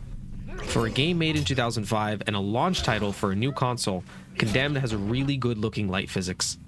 I spent a few minutes running into the light and watching the different shadows dance on the walls just for fun. In the next room, the gigantic lunch lady sends another crawler at us and 2 more attack us inside the bloodstained kitchen. Climbing through the window, we're met in the other room by 3 thugs initially, 2 with firearms. I'm just gonna prepare you all. Get ready for a death montage.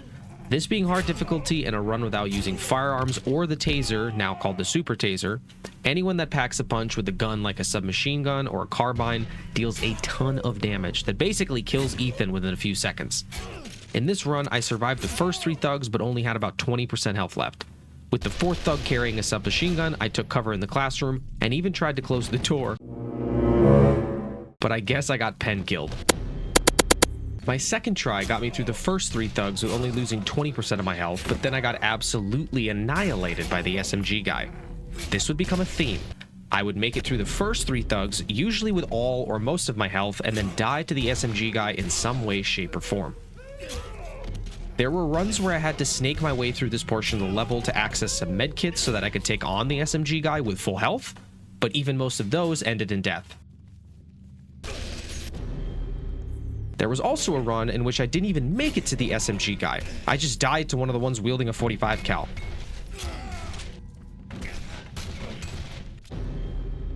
This is one of those instances where when you're stuck at a portion of the chapter and you play through it so many times that you think you can just autopilot through the first waves of enemies, you start to have runs where you regress and die earlier in the run than you're used to.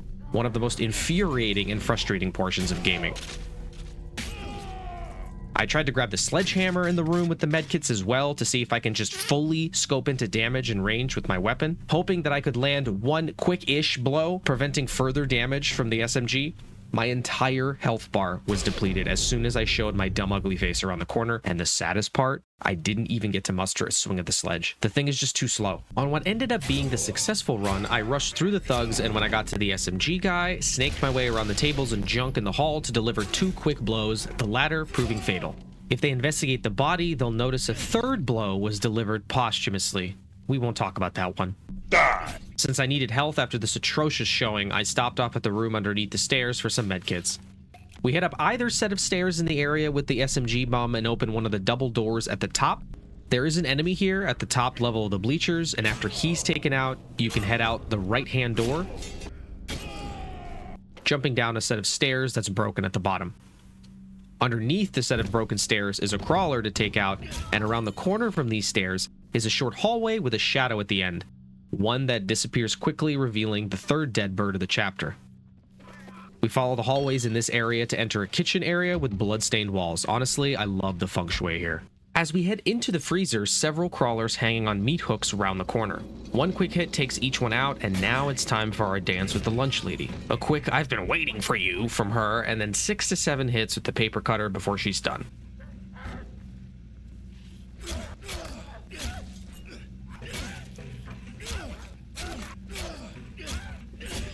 Take her cleaver and use it on the crawler on the table to free the fire axe, taking the fire axe before heading out. Outside the kitchen, I faced a single crawler. A single crawler. I have no words. The checkpoint threw me out to right before the freezer and lunch lady, so we must take out the crawlers and then quickly dispatch the lunch lady. Take out the crawler that comes up to us after the lunch lady is dead, and do your best to not die to the crawler in the hallway like I did the first time. Thankfully, my second attempt went better than my first. After I opened the fire axe door, I backtracked to the freezer to pick up the meat cleaver again. Despite a very short reach, the cleaver is a very fast, extremely high damage weapon that can take out any enemy in 1 to 2 hits. It's invaluable for us in hard difficulty. Follow the hallways back to the fire axe door and utilize the panel in the middle of the gym to lower one of the basketball hoops. A severed arm hangs from the rim. We are instructed to take a picture of the hand, with Rosa confirming that the arm belongs to our missing gym teacher, Tibbets. Fingerprints from his personnel file match the hand. It looks like the torturer got to him before we did. As we walk away from this side of the gym, the other basketball hoop falls through the floor, opening a hole we can jump through. In this lower, grimy area, we can search around for the second metal piece of the chapter. We can explore this slimy area, noticing a ladder next to a health locker. Climbing it up, we come out behind the curtains of the stage at the school. A door near here reveals some stairs leading down to the fourth dead bird of the chapter, as well as another random TV hooked up to an Xbox 360 console. Interact with it to unlock the test pattern TV achievement. The other door in this area leads outdoors to a playground used by the secondary school. We can walk through the courtyard until we see a body lying up ahead. It turns out it's Ethan? Walking over to it triggers a phone call from Malcolm, who wants to meet Ethan outside once the investigation at the school has concluded. Totally normal and not weird behavior at all that he's 1, following us around, and 2, hovers near the area as Ethan investigates. A vision is then triggered of one of the beings standing by Ethan right before he shoves his stick through Ethan. As soon as Ethan comes to, we can step inside this small brick room to pick up the carbine, a weapon we haven't had a chance to wield yet, quickly swapping it back for the cleaver as enemies approach. The first guy in here loops me around a dumpster, drops his weapon, and then runs to the brick room where we found the carbine, at which point I chase him down, missed several times due to the cleaver's awful reach and my own incompetence, after which I finally put him down with 2 quick blows. Another enemy jumps over the fence and we wallop him with the cleaver, following that up with a walloping of the bum with a pipe.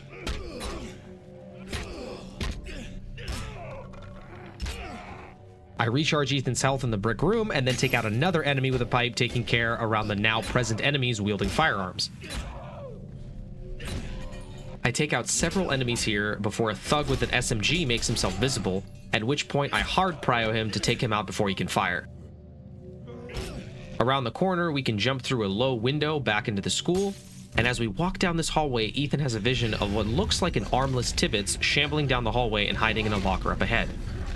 There's an optional investigation opportunity in this hallway with a bloodstain that matches Tibbets' DNA, where he hit the wall as he was running from the torture. This is Tibbet's trail. Up ahead, past a door that simply falls down when we open it, there's an area around a corner from which noises of a scuffle emanate, and if we investigate, underneath broken AC ducting, we can collect the 5th dead bird of the chapter. Back inside the locker room, we can follow the linear path until we get to an area in which we can hop over the counter and move aside a grate on the window to hop over to the other side. Here, 2 crawlers and a thug await, and once they're dispatched, we can investigate the locker that we came to. Go ahead. Somehow, even with his visions, Ethan has to get Rosa to tell him to search inside the locker. At a certain point, I don't have anything more to say about Ethan's apparent lack of common sense, despite him literally having the answers to the test most times. Opening the locker reveals an emaciated Tibbets of who Rosa receives a picture. She then pulls the oldest trick in the book. Experience it for yourself. Can you take a close-up?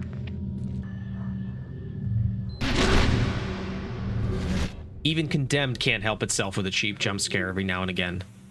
As Tibbets comes to, he confirms Carl Anderson did this to him, and Ethan gets a vision that shows SKX violently tracking down the torturer and taking him away. Immediately after, Tibbets falls out of the locker and dies on the ground. Poor guy. Rosa lets Ethan know that the DNA we've collected is a match to SKX, and that there are more organophosphate particles present, ones that match to the pesticide that Ethan found on the matchmaker's neck back at Bart's department store. An exact match. Those samples are from a highly toxic insecticide that can only be used commercially with a permit, and Rosa further narrows it down to a brand name called Applewell.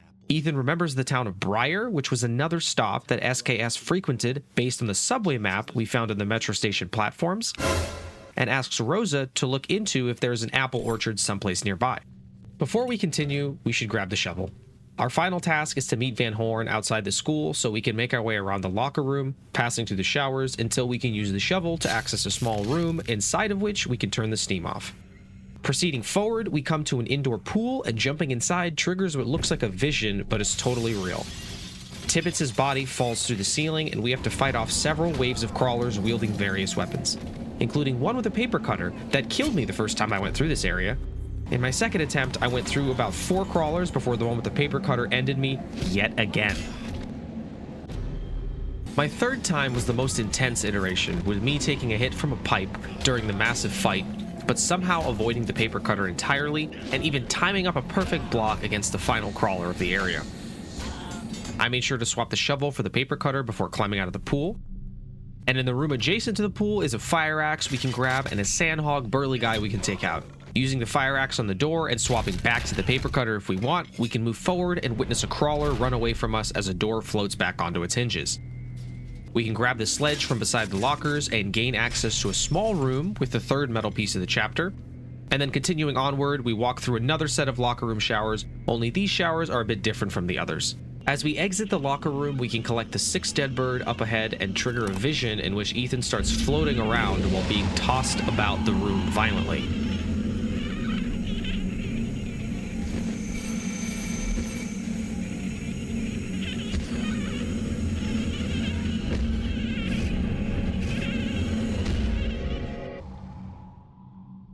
He comes to next to a cockroach just as Rosa calls and lets us know about Appleseed Orchard in Briar, a now closed apple orchard that utilized Applewell insecticide during its heyday.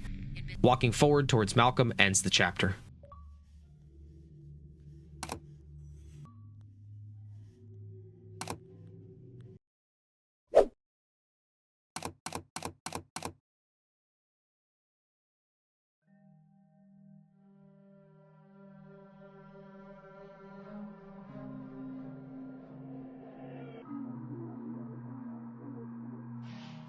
Oh hey, I know I haven't been on camera the entire video, but I felt like chapters 9 and 10, being the most difficult of the game, deserve their own special exposition. So, I'll look to include some of the same commentary, as well as some rage compilations as we finish up Condemned Criminal Origins. But let's see, the story so far.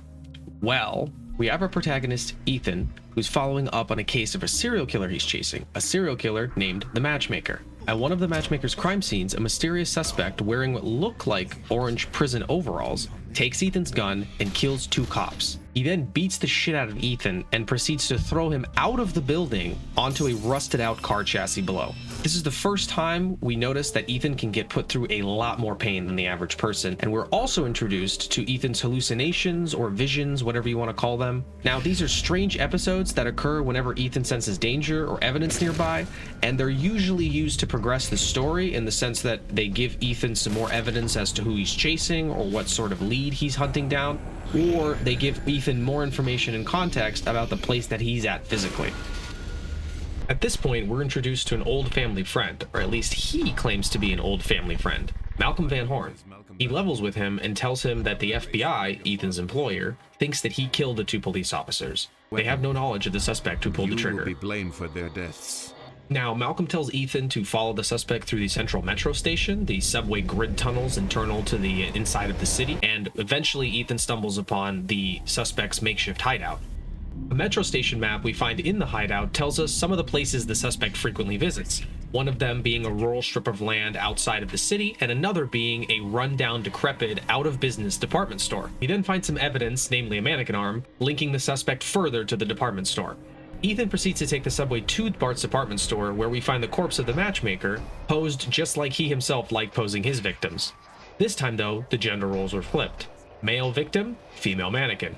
It's at this point, Ethan and Rosa... Oh yeah, I forgot to mention that we have a lab tech back in the serial crimes unit helping us out. Her name is Rosa. Even as Ethan was framed for the death of 2 police officers, Rosa still sticks around and helps him out. The real MVP. At this point, Ethan and Rosa pin down the suspect's modus operandi to be this: tracking down serial killers and killing those killers in the same way that they killed their victims. Very dramatic, very demure. Ethan then asks Rosa to meet him at the city library, the burned out city library, where they'll use a computer terminal to gather more information about the suspect they're chasing, who has now been dubbed Serial Killer X, or SKX for short. At the library, Ethan and Rosa start researching information on the only cold case killer that's left on Ethan's list, someone called the Torture. They find a news article that details an ex-gym teacher coming forward with information about who he thinks is the Torture, a former one of his students. The student's name is Carl Anderson. Carl? And the school that they attended, the one that the gym teacher went to, is St. Joseph's Secondary School, a sort of juvenile detention facility in one of the worst parts of town. Once Ethan arrives at St. Joseph's, he's once again greeted by Malcolm. Thomas, it's Malcolm. How are you doing? Is the investigation going well? Which I will say is super weird still, that he's hovering around and happens to be at the place Ethan's at, and claims that he just saw him from across the street. Oh, just a coincidence. Saw you from across the street.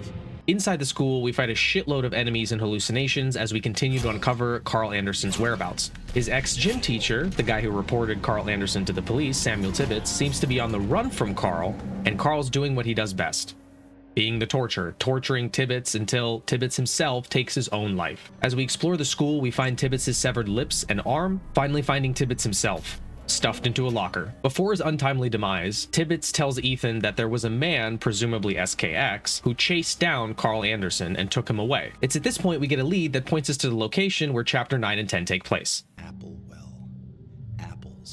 Appleseed Orchard. And now you're caught up. Real quick, I wanted to thank you guys for watching the video and for getting this far. It does mean a lot. Leave a comment below if you want to connect. Like the video, definitely do that. And subscribe to the channel. I'll be putting out more videos of different games where I'll be playing through them. Not necessarily all horror, but that's kind of my niche genre. So expect to see more stuff like that. Much love to you, and I hope you enjoy the rest of the video. Now, on to Chapter 9, Appleseed Orchard.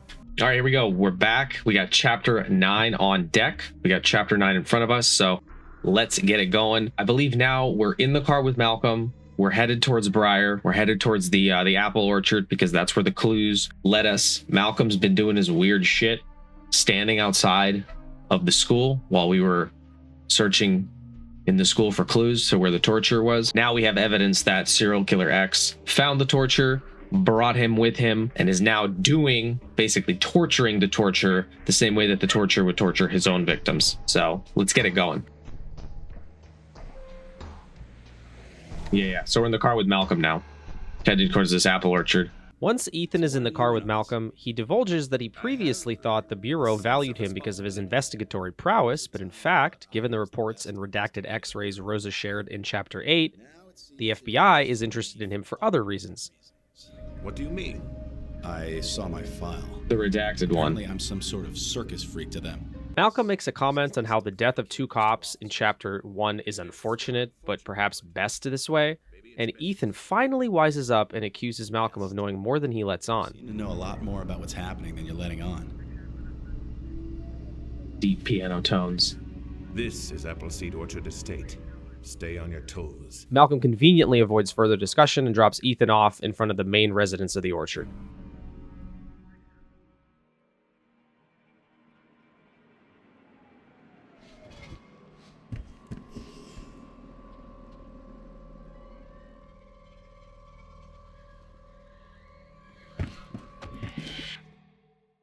Seems like somebody's hiding in there. Okay. All right. Hunt down serial killer X and the torture. All right. Oh, okay. Through the valley of the shadow of death, I'll spare no evil. We're connected. Go ahead. Kind of a shitty photo, honestly. It's all right, though. Got it. Strange. It looks important, though. Look around. There may be more to this riddle. Ah, okay. So there's 4 different ways, right? 1, 2, 3, 4. Oh, okay. That's a righteousness, huh? So let's follow one of these. Oh, here's the first bird. Got that achievement. All right.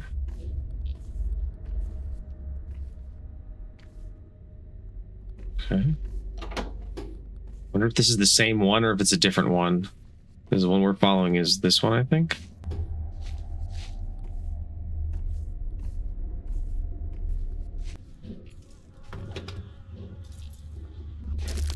Okay, second bird.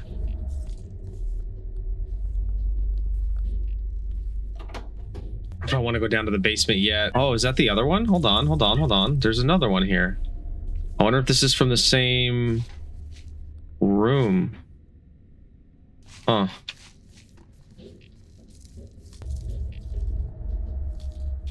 Ah, okay. A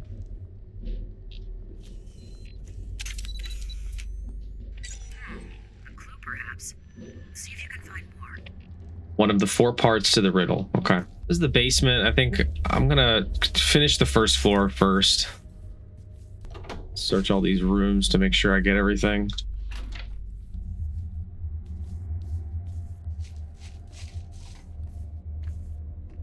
We see some eyes. Yes. First metal piece of the level. Just open this door. Oh. A little sledgy. Okay, so it's just okay. So it's like a circle. So one of them goes down to the basement. One of them we found in the oven. I think I'd rather have this, honestly.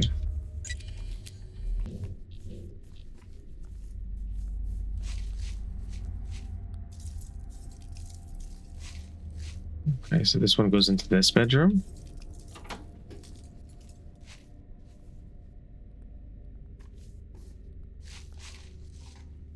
Right on the ceiling.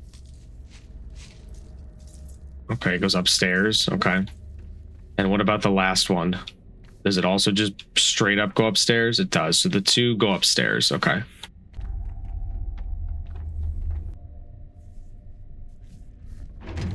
Oh. Scary shit.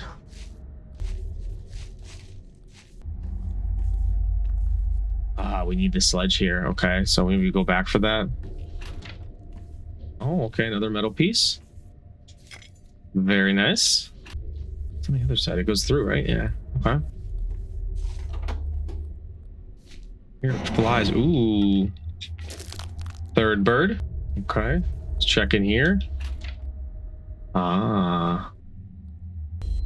So it's some sort of riddle. The dark path. Looks like another clue. There must be more. Keep All right. Let's grab this. Let's go back so we don't have to go back downstairs for the other fireplace. Let's open this up. Is it go upstairs? Yeah, one of them does go upstairs. Okay. Grab this fireplace poker again. It's just such a better weapon. That up for later. Let's take another cycle through. Ah, okay. Perfect. Okay, I literally was standing right in front of it. Okay, 4th bird, 2 metal pieces, 4 birds. Okay, let's double check where we're going. Okay.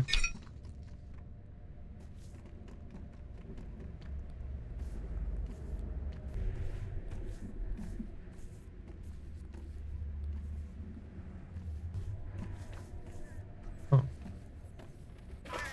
5th bird. Almost done, so we're gonna have that silver bird award for chapter 9. All right, here comes the watcher. Here we go. Make sure this is open. Oh my god! That insta-block!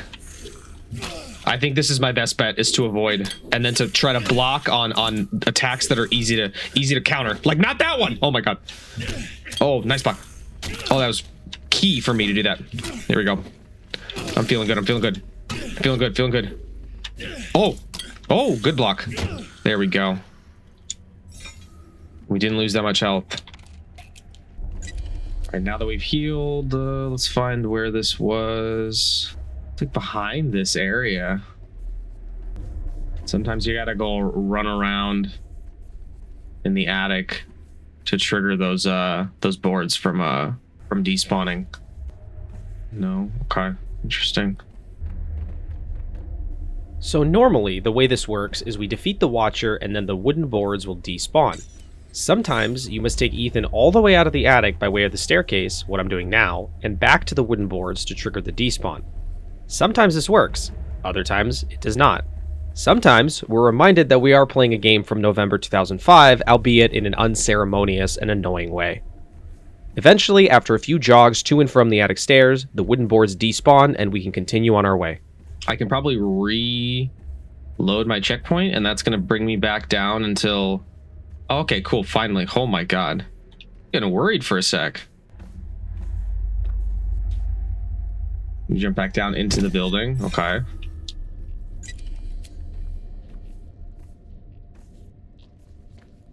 Ah.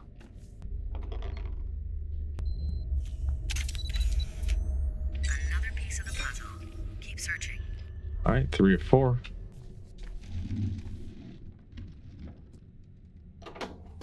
Ah, this is one of the doors we couldn't open when we got back up. All right, now we basically searched the entire upstairs. We should take care to go to the basement, which was next to the kitchen, if I recall correctly.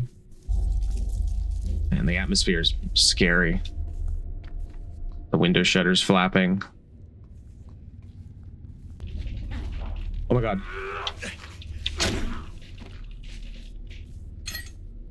Got a text message and I was like, what, dude?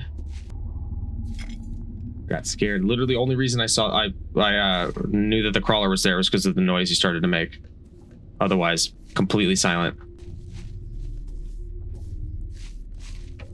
Ooh, final bird. There's that silver bird award. Oh my god. Oh, fucking sneaky. Sneaky.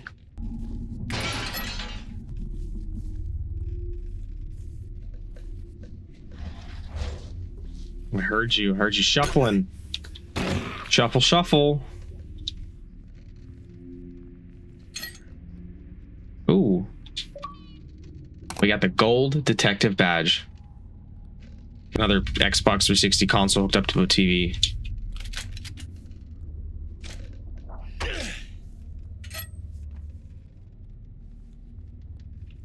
All right. Oh my god. Okay. Oh. Oh. Good block. Not enough though.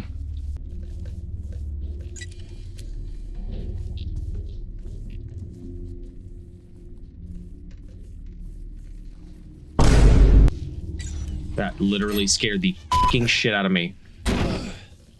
Seeing him with just the UV light. Oh my god.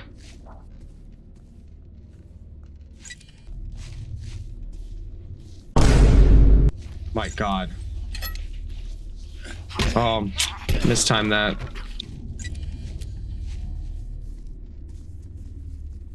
Sorry, where are we going? Ah.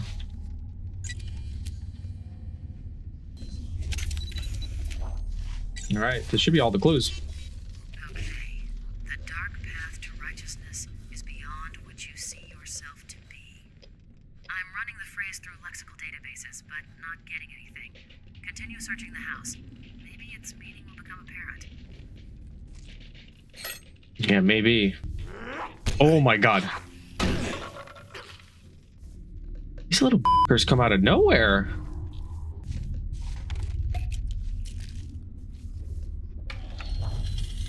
Uh-huh.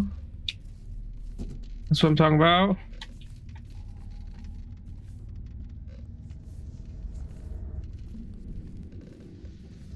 Another little hideout for SKX, probably.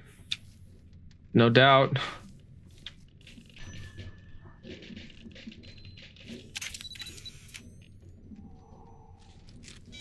Image received. It looks like it's about me. It is. Did a quick scan. There's a few newspaper stories about your investigations. It's even got internal bureau newsletter articles on your career progress, promotions, postings, things like that. The last few pages are newspaper clippings about serial killers not being found. Some of these are circled in red, with a big exclamation point beside them. Looks kind of like our serial killer X has been following your life and career pretty closely. Yeah, but why? Maybe he likes a challenge. Maybe he's chosen you to go up against and he's trying to understand his enemy. Maybe, but I don't know. Seems more to it than that. I mean, he clearly has some kind of bone to pick. Oh, people are coming in. He clearly has some kind of bone to pick with the people that he's killing, right? He clearly wants to take them out or send a message. You know, because he's being pretty dramatic about it as well. He's killing them in the method that they killed their victims, right? He could just run them over with a car. He could just shoot them. He could do a lot of different things, right? But he chooses to do it a certain way. So, oh, okay. So there's probably people in here. Let's get ready. And I wish I had that fireplace poker right now. Please. I can't take this anymore. My ears. My hands.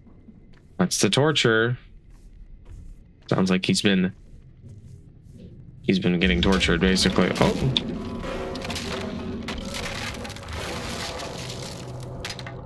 Find an axe, could free the piano. Okay, basically. So there'll be people, and one of them will have an axe. Okay, here we go.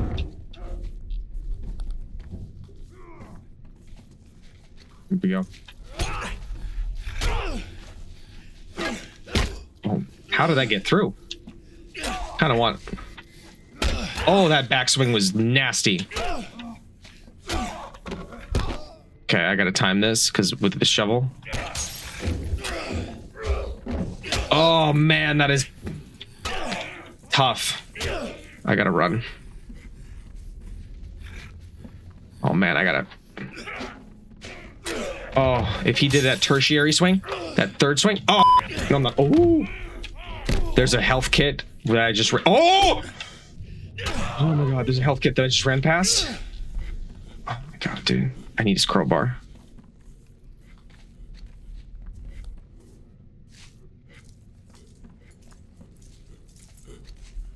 Oh man.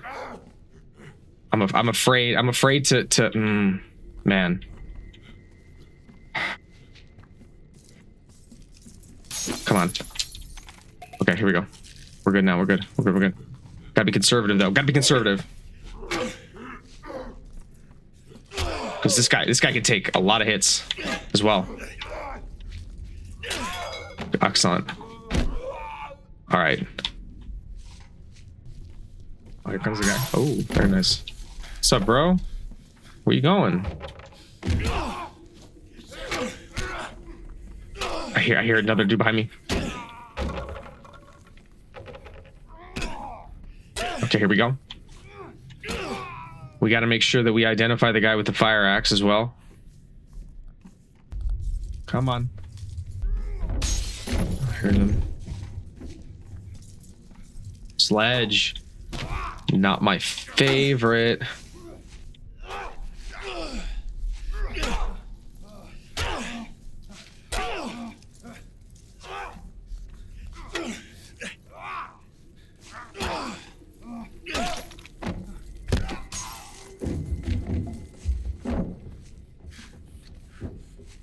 Feel like there's one behind me. Oh, that's a tough hit from that 2x4.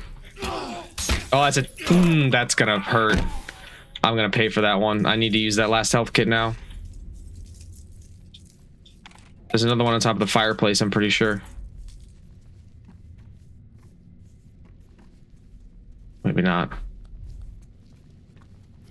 Oh man. Oh, this is gonna be tough. There's gonna be a lot of people. Oh, that's a tough hit. There's another one coming in. I gotta kill this guy fast. Oh, that's what I need. I need that. I need that. I need that. I need that. They need to kill each other. Oh, somebody blocked it. All right. I can't afford to take any more hits. I gotta make sure that I see whichever one is a double swing, whichever one's a single swing. Okay, one more. Oh, the fire axe. I need that so bad. Nope, nope, nope, nope, nope. Nope. Give me that axe. Oh my god.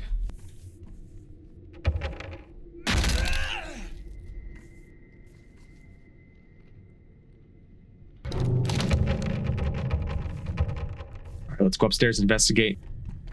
Mr. Torture, where are you?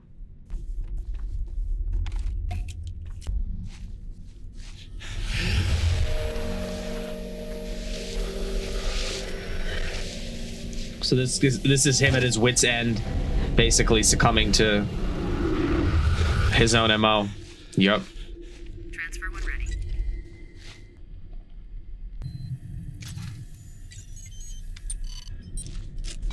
Cross-referencing print. A positive match. This guy's Carl Anderson, the one the press calls the torturer. Christ, it looks like serial killer X got to him, painted him up, tortured him, drove him to suicide, just like Anderson did to his victims. Our man must be near. Be careful. Yep. Your lab access is terminated as of now.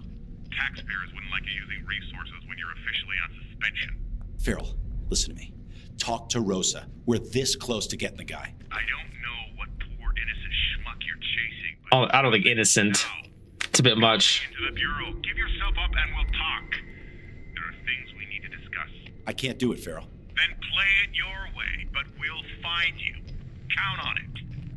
Looks like you're on your own, Thomas. Thanks, Rosa.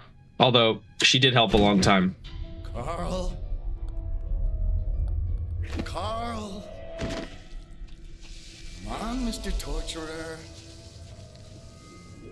Don't you want to know what it feels like? We're not even half done. Carl, you know how this will end. I was put on this earth to bring you to justice. And there it is. He feels like he has a calling. Your fate is in my hands.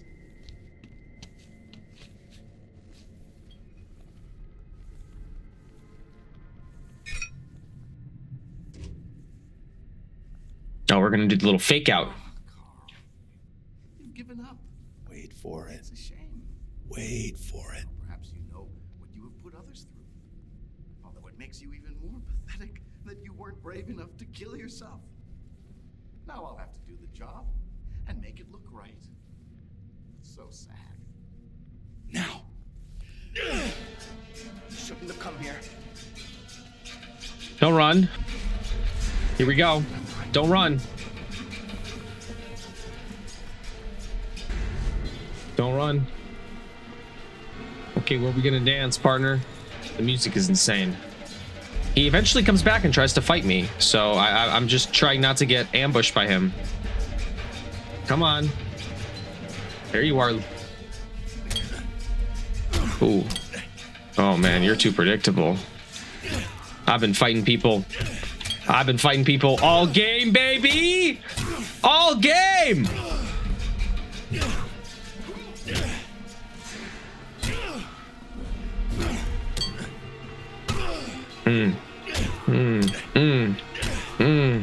Yeah, that's right. Oh. I f***ing knew it. The whole time, man. Super sus. The whole f***ing time.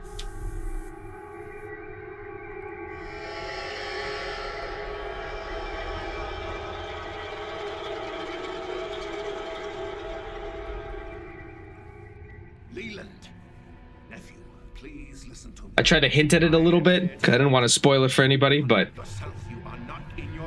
he's his nephew and he thinks he can help him somehow and control him, even though SKX or Leland, I mean, he's very clearly not of the right mind. We got that chapter 9 completion. We got that chief investigator award as well. Awesome. Right on our way. So the end of this, we should be able to get the melee award for collecting all the melee weapons, because we're missing probably just the 2x4 that's on fire in the last level, and other than that we should be good to go. So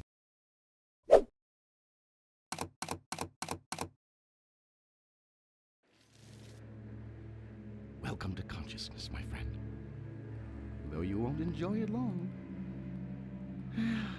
We were good in the beginning. He's so dramatic. But you turned out to be kind of a failure, didn't you? You still don't get it? I've been using you, Ethan Thomas. I watched you, and followed you, and used you to find the serial killers you so desperately sought, and then killed them. Wow. Okay. I must admit, I was a bit dramatic. Killed them the same way they'd killed their own victims. A bit of fun, you know? I got good at it.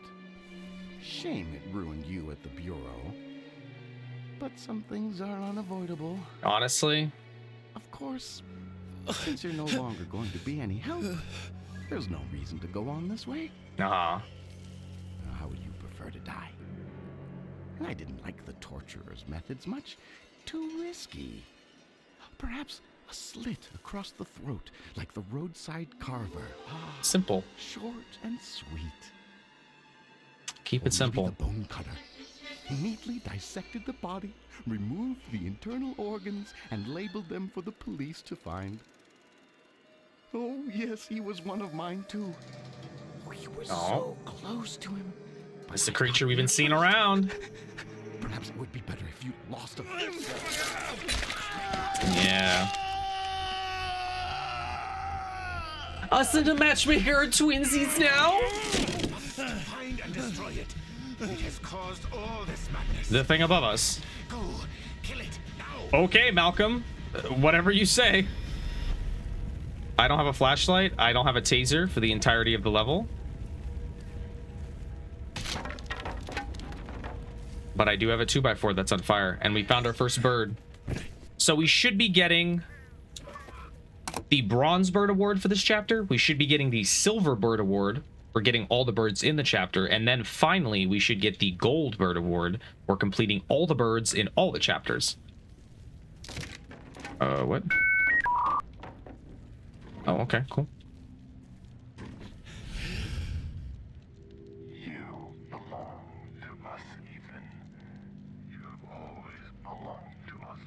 Okay. Really creepy, but, you know, we ball. Alright. Uh-oh. Oh my god, my controller's vibrating to shit, dude.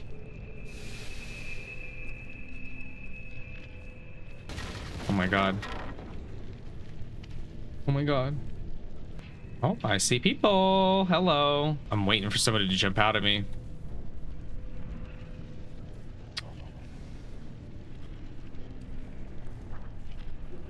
I missing something? I feel like I am. I am missing something. The distance that this 2x4 on flames reaches isn't that long, to be honest. All right, 1 of 3 metal pieces.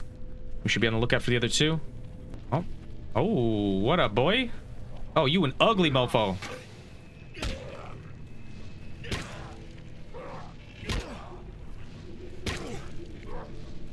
Man, these people are... This is not going to be a fun level. These people have so much health, and the reach on that is insane. All right. For a 2x4? All right.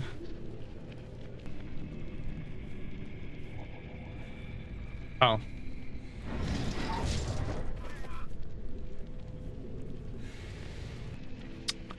Okay, okay, okay. I think it's going to be pretty difficult to... We're definitely going to die. Oh. We're definitely going to die a few times. I don't think I can complete the entire level. Based on, if I remember correctly, the people that are the types of enemies that are in towards the end of the level, especially the second half of the level, it's going to be pretty tough.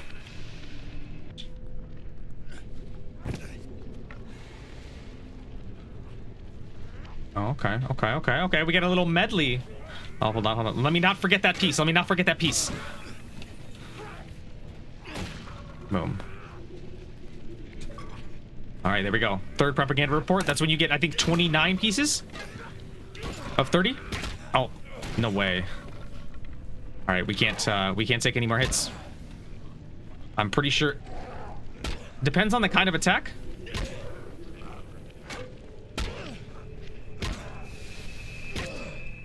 Oh, I got greedy. Oh, I got greedy.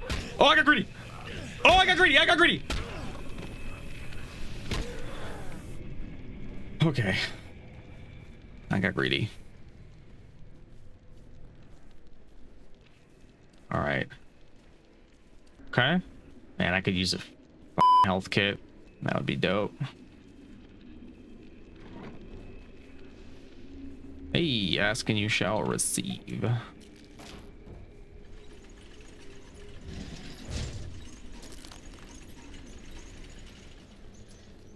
Oh, hello. Do I dare jump down? Nah, dude. I wanna kind of lead them up, and I want to use this as an opportunity if I can jump down. I need them to fight each other, dude. There we go. How did that miss him?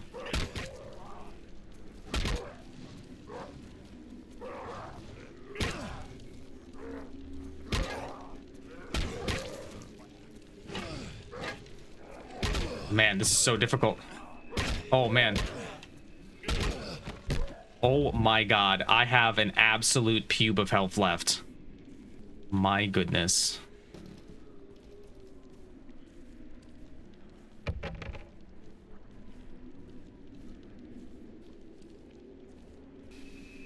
I gained a little health back.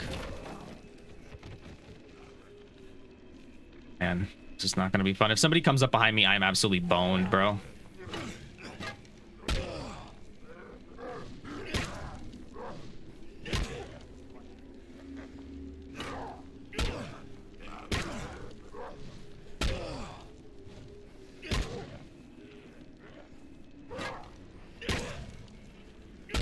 Oh, he back swung. Oh no, that's okay. Okay, this lets us, we just gotta remember to pick them all up, pick everything up. Oh, and I'm gonna do the power, right? Okay. Well, there goes the perfect run. All right. All right, maybe I can play this a little bit better. All right. I'm kind of slow going up the hill, you know what I mean? I like that. Oh man, nice. Ooh. Oh man, come on. Free hit, dude? Come on.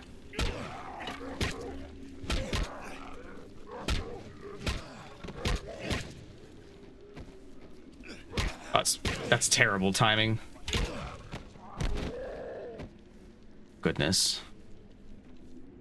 Oh, we have a little more health for the next encounter, which is good. All right, let's go up here. Crawler pops out. This guy drops down, looking a little bit drunk. What up, boyo? Oh my god! Bro. I gotta take advantage of this. Punching bag. This was the best thing that could have happened and the worst thing for you, buddy. Man, that could take a hit. I'm just afraid of a crawler. Exactly what I was afraid of. What up, bro? Exactly what I was afraid of. All right, we made it. All right. At some point, we're gonna start fighting the Watcher people with the sticks and like the little like metal pieces, like metal masks or whatever. They haven't really explained anything yet, so which is hilarious because we're on the 10th chapter, but that's okay. Here we go. When you hear that like that like snake noise flickering.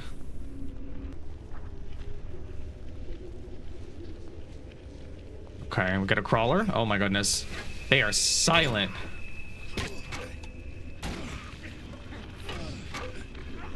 Oh. There's gonna be somebody more powerful than them here in a second. There he comes. What up, homie?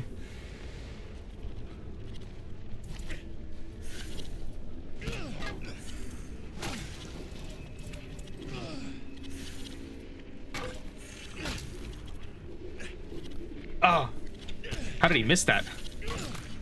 The good part about it is if they block your attack and you insta-block, their usual attack is instant. So if you block as soon as they block,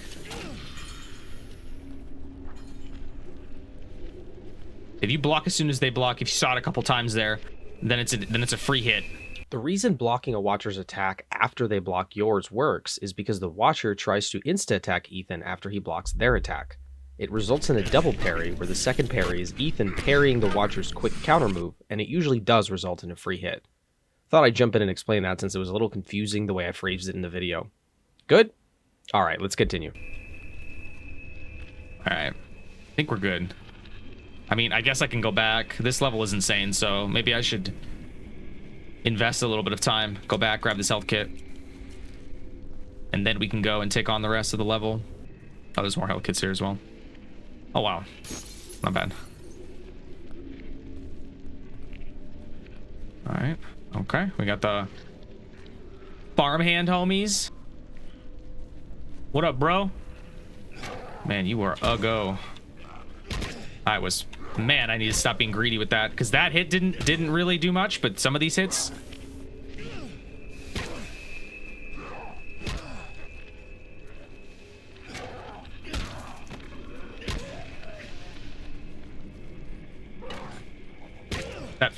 That fast one's insane. Ah, this one's gonna get me up. He's 3 in a row like that. 4 in a row like that. Oh. Oh, I knew that one. Come on. There we go. Ah. Oh, there's more? No? There's no more? Yes or no? Show yourself. I don't think so. Unless they're sneaky silent crawlers.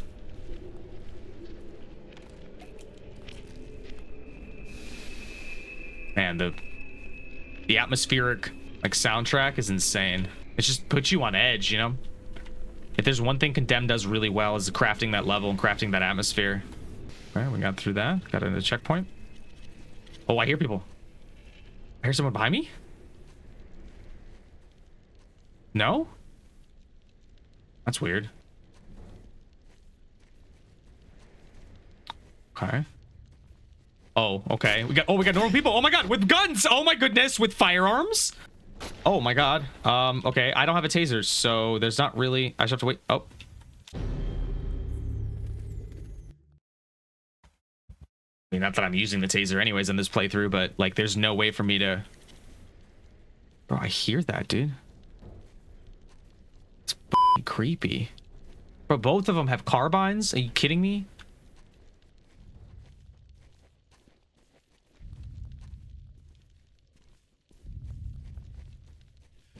Oh my god. How did I miss that?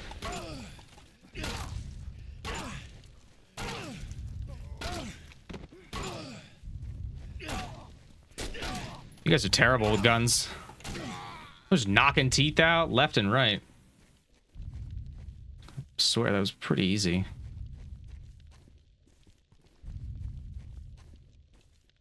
Man, the silence.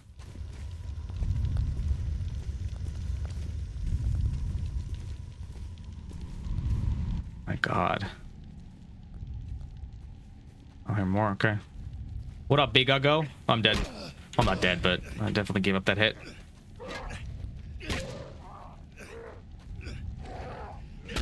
There's another one. I hear him. I think. Ooh, ooh. Damn, his backswing was mean. Mean ol' swing. Okay. Okay. Grab this. Grab the 5th bird. So if memory serves correct, I have 5 out of 6 birds and 2 out of 3 metal pieces, but overall 29 out of 30 metal pieces. What up, bro? Right, okay, cool. Oh, a little triple, huh?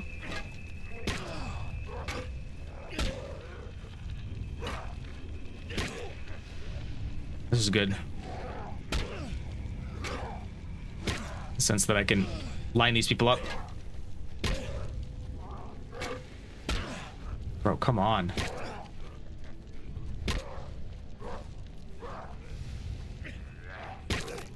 Bro, this guy is doing so much damage to him. How much health does that guy have? This guy's a unit, this left one? Oh my goodness! Oh my god! I'm in a corner! Bro, I don't even know which one's which, but they're absolute units, bro. Bro, I think they're health regens or something. This is crazy. Oh my god, there's 3. Oh, I gotta be careful. Okay. Oh, okay. Alright, just Dark Souls this shit. Oh. No.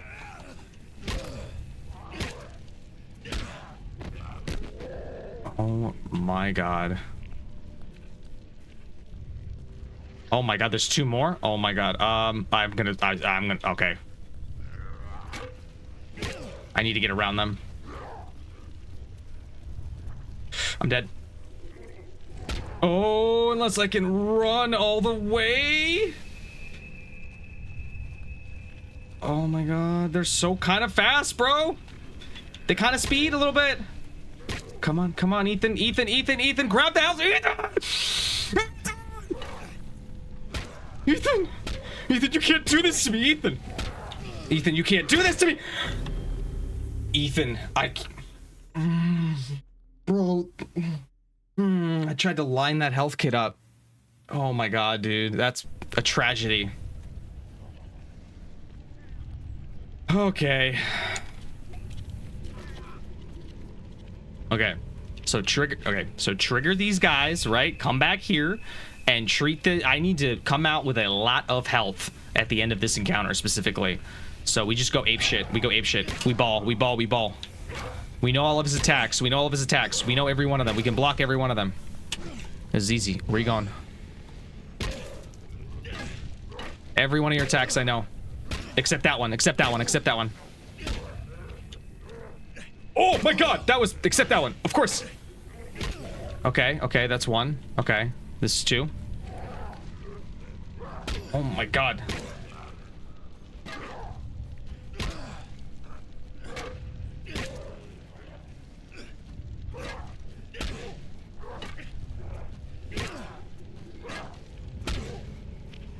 Oh, I thought I got greedy.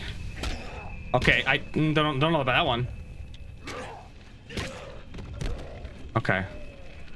Oh, I'm f***ed. Unless I can get them to f*** each other up here. I don't know. I don't think I can.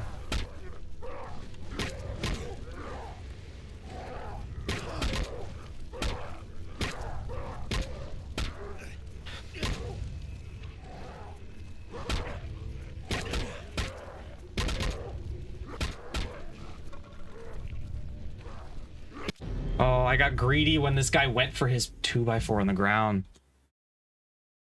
Okay. All right. Pick up the health kit, pick up the bird. Oh, there's 2 more here. Okay, I didn't see that. Okay.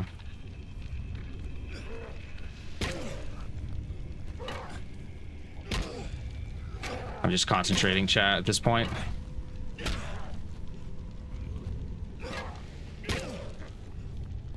Hmm.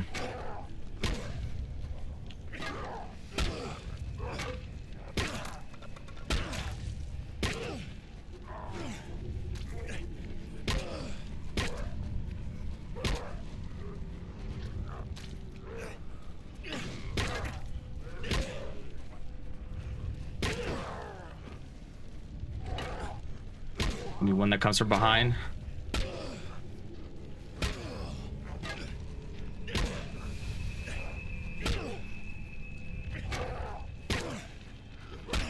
That was... I don't know what that was. My controller didn't go or something. Okay. Oh my god!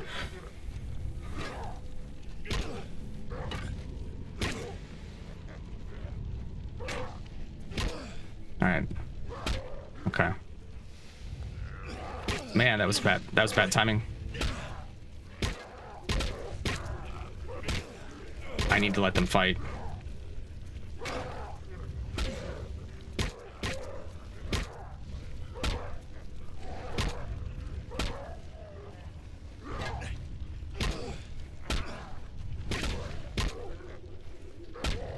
Okay, last one. What? Oh.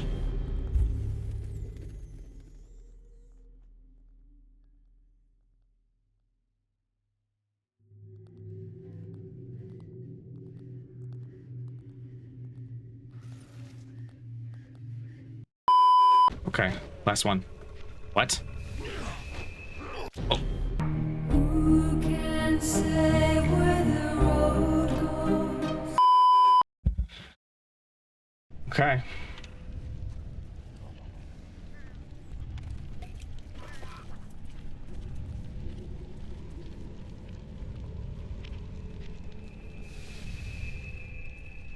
Okay, for reals, for reals, for reals. As if the other instances weren't for reals.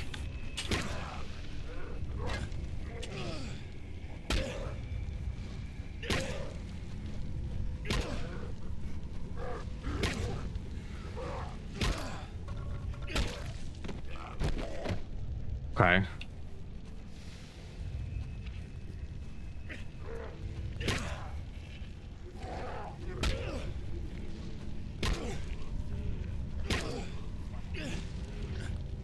That was... This is insane. I took 2 of those hits, man.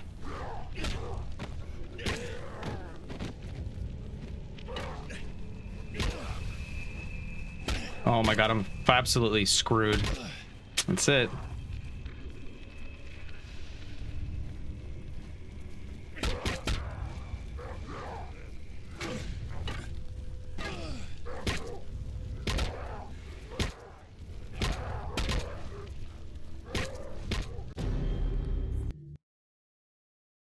Oh my god, man.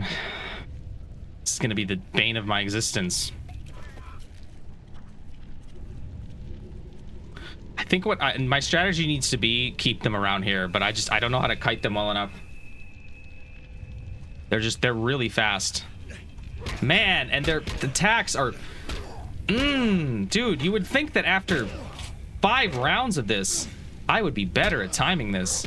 Man, and that didn't even trigger a block.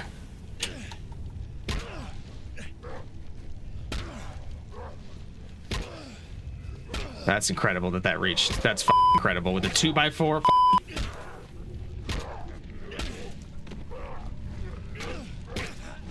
You!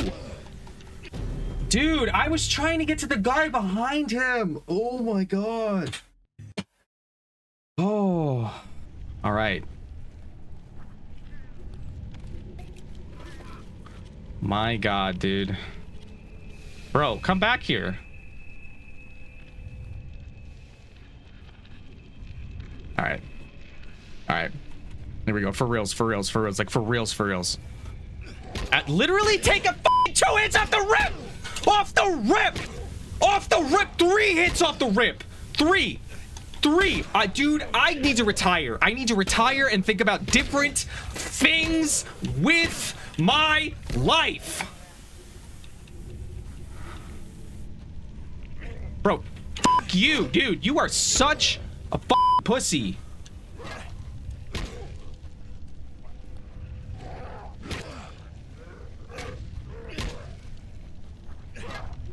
Come on, bitch. Okay, the backhand is just insult to injury, man. That is unbelievable. Oh my goodness. That's incredible that I take 3 hits off that guy off the rip, dude. As I say, this is for real. I bet we just don't say anything. We just don't say anything. We just buckle up and we get ready for a show. How about that? Bro, okay, that was...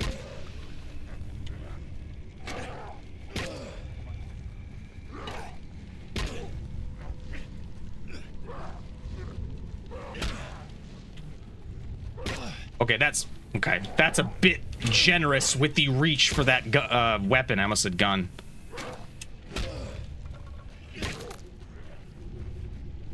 Okay, f you.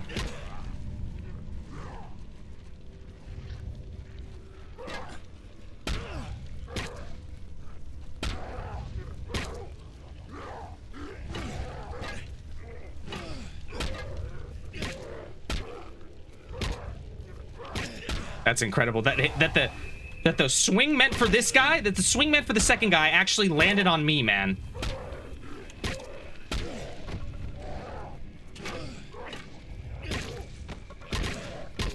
Oh my goodness.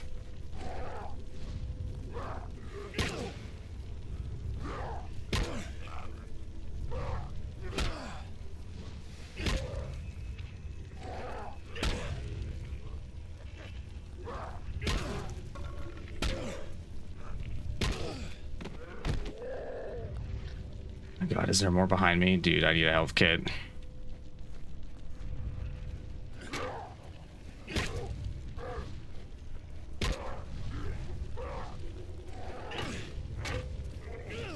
I'm gonna get greedy. Oh my god, I'm stuck on something. I'm stuck on a tree.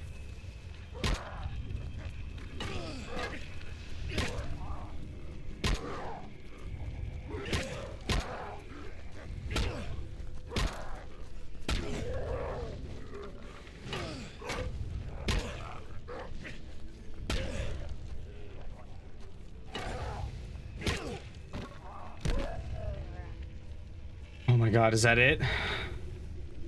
Oh my god, I think I did it. That was insane.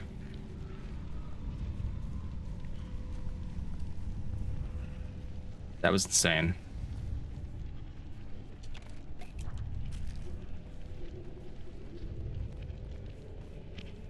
Bro, let's get to a place where we can actually do a save point.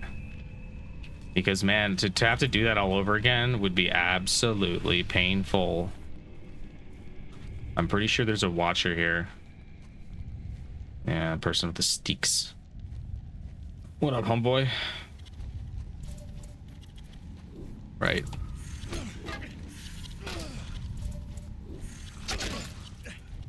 Damn, they can absolutely fuck you up.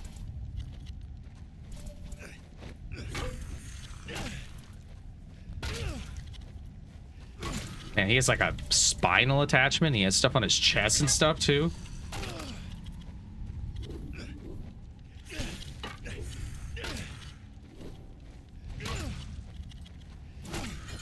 Very nice. I think there's a health kit, right, that we didn't get.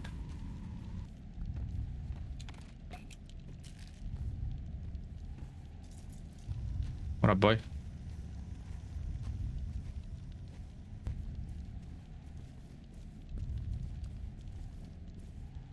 All right. I'm sensing we're getting to the end here. All right, final metal piece. Boom. Fourth propaganda report. That's right, Daddy. Oh, and final bird.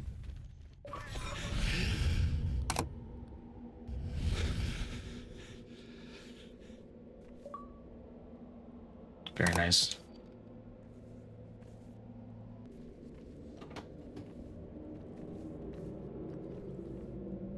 Oh, wow. It's like a super watcher. What up, homie?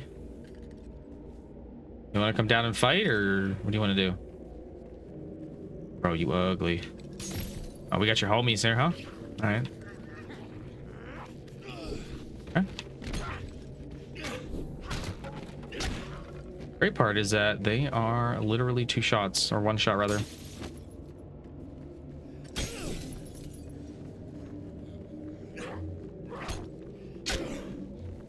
And these people are literally going to be awful.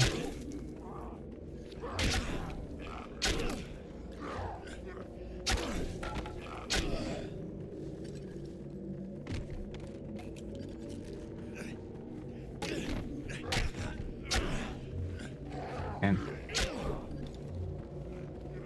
that's a fire axe. That's crazy.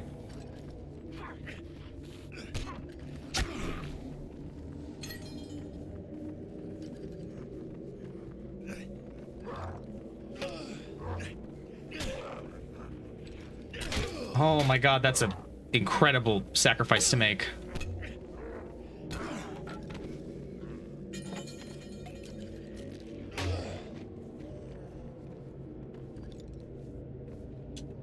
The reach is bad. That's the problem. Well, that's not a problem. It's just a bad weapon.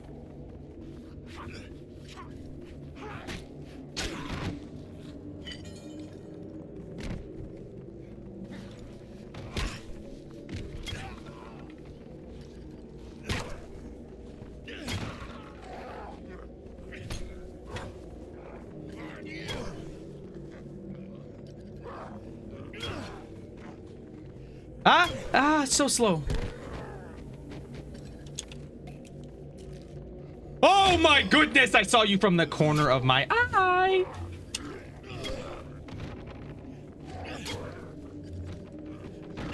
Legitimately can't even see him, dude.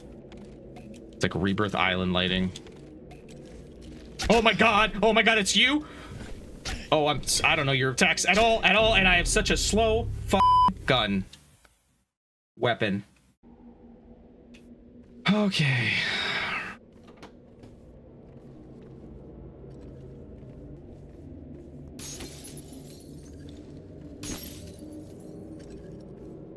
All right, fam, we ready? Let's go. Hello?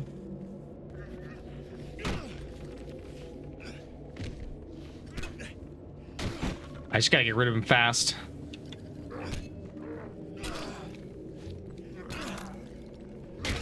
Man, that's...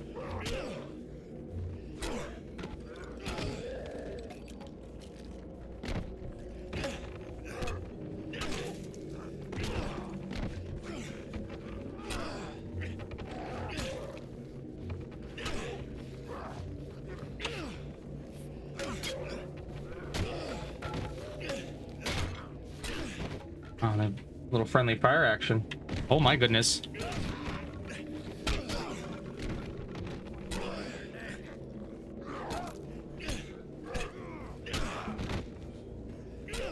Oh my god.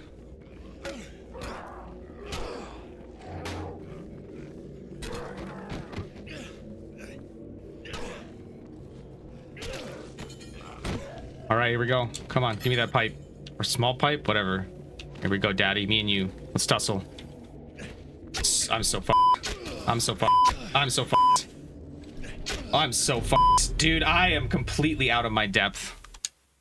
I am completely out of my depth. His attacks are insane.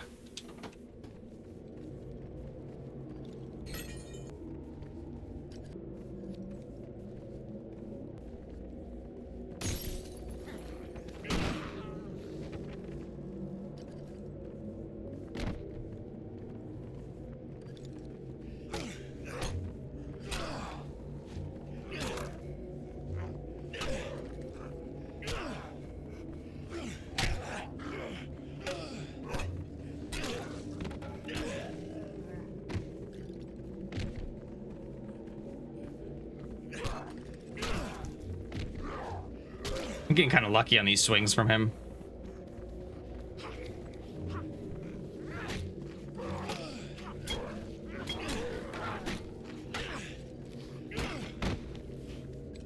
This is a stupid fucking idea.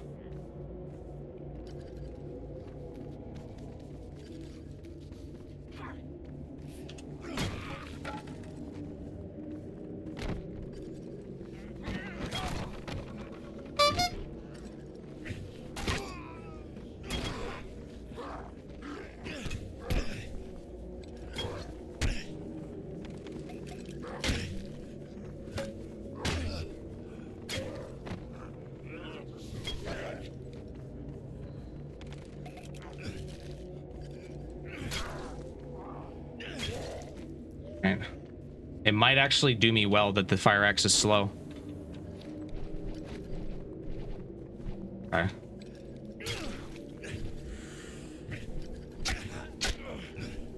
It will not do me well.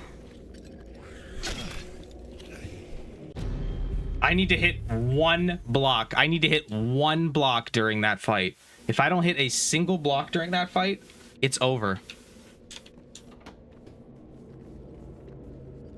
Can run in here and get health too. Yeah, okay. All right, chat, we can do it. We can do it. We can do it. Oh man. Bro, what is it? What is the trigger? What is the trigger?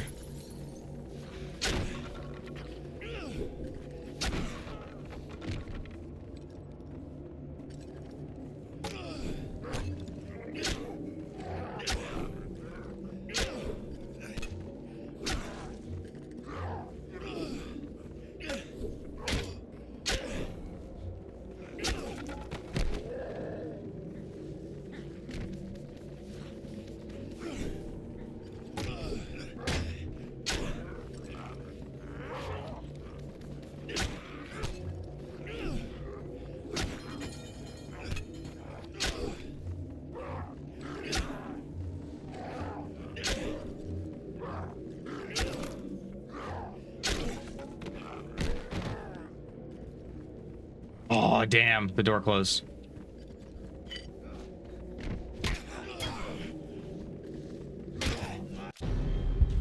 Man. Oh, my goodness. My goodness.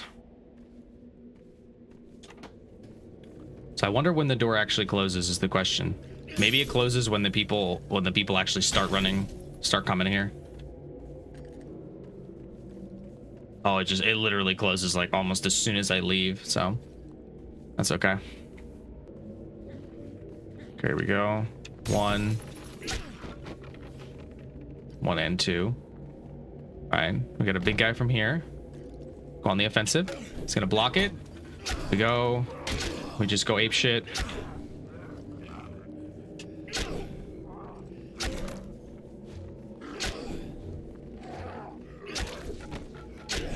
Okay. This guy.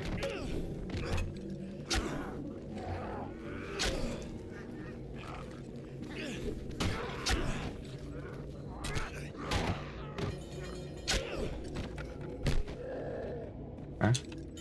Let's just grab this for posterity's sake.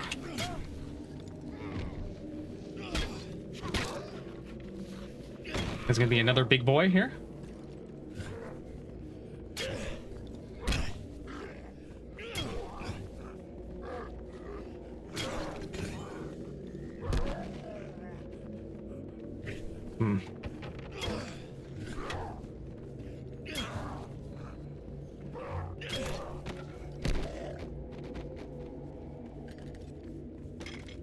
Oh, that's not what I wanted.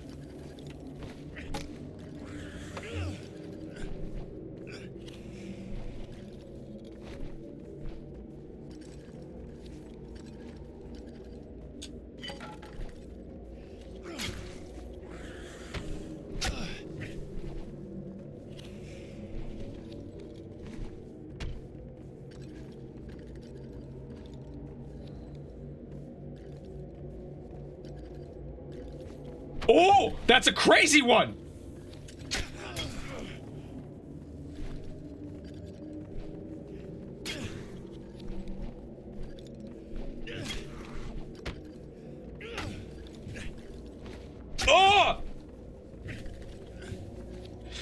No, no, no, no, no, no, no, no, no, no, no, no.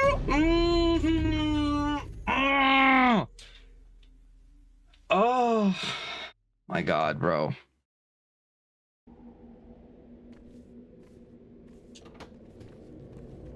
All right, let's do it. Keep going. Man, I thought I was close. I thought I was close. Okay, done. We grab this guy. Come on, come on, come on, come on, come on, come on, come on, come on, come on, come on. He's gonna, oh, he's not gonna block. Wow.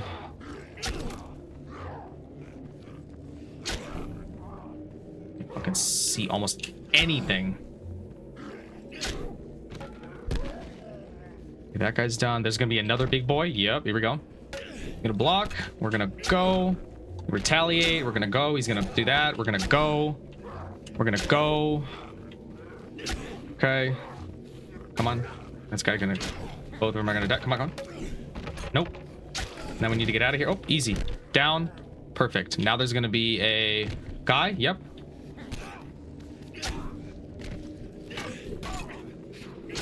Okay, there's gonna be a second big boy here that we need to watch out for. Okay, okay. Oh, that was okay. I don't know about that one.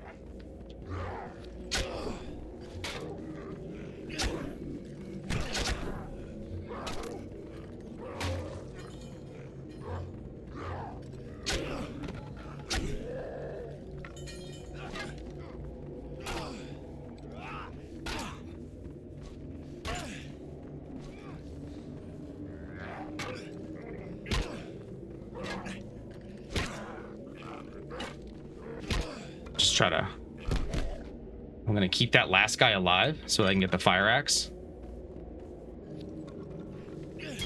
Okay, we only need one health kit, and here we go.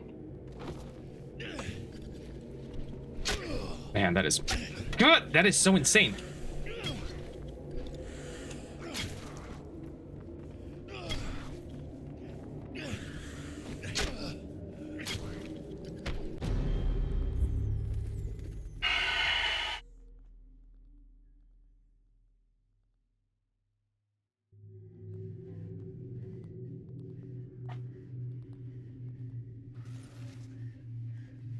Everything else can't break through his guard. Everything else can't break through his guard. The large plank, I can't see anything through. The 2x4 or the whatever, conduit, pipe, whatever, is not going to break through his guard. The fire axe is the only thing that's available in that level that's going to break through his guard. So what I need to do is I need to be mobile, right? I need to be mobile in the sense that I need to dip, kind of dip around and run around, sort of what I did to the attempt before this one, where I got a bunch of hits in on him and I even got a health kit in, I think, while he was fighting me. It's what happens is he'll start to back me up with these really fast attacks, and once I'm backed up with these fast attacks, it's almost impossible for me to do anything because the fire axe is just so slow. I'm just reacting so slowly to everything. So let's go again.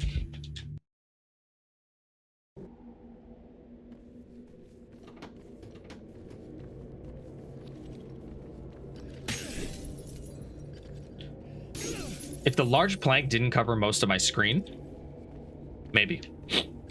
Maybe.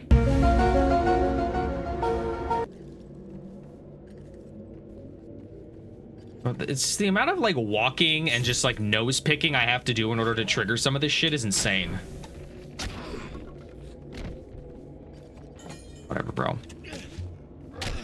Dude, what is the point of this weapon if number one, you can't see anything, and even when you time it properly, it doesn't do anything? Bro, I literally can't see anything when I'm blocking. What is this? Damn, that does some damage though. He's beginning to believe.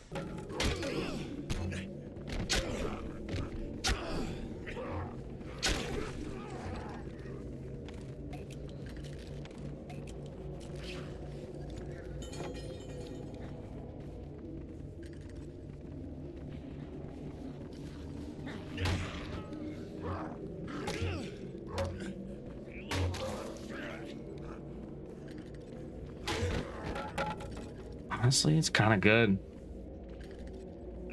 Man, that's so annoying though.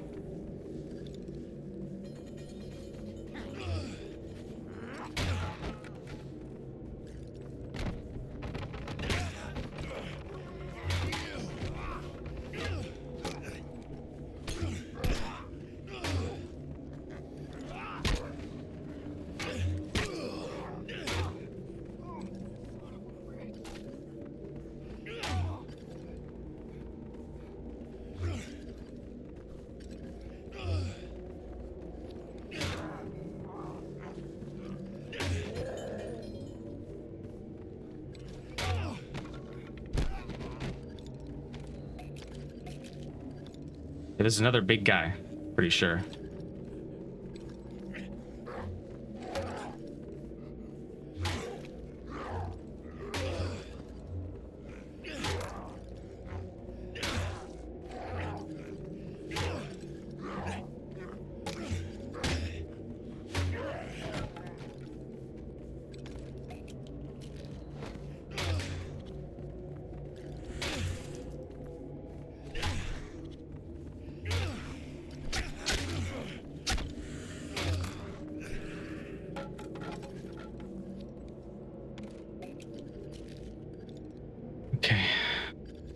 I don't think I have any more health kits left. No, I don't. So this is it.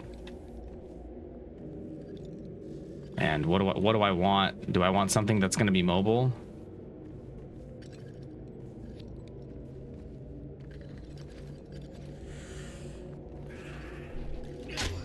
It's incredible that he has that move. Asshole.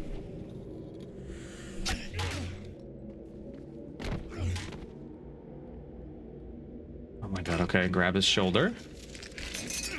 Okay.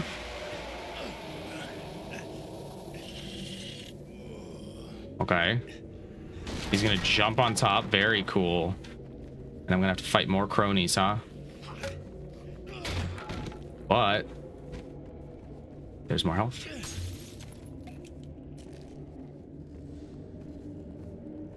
And I'm gonna have to climb up or what? Probably, right?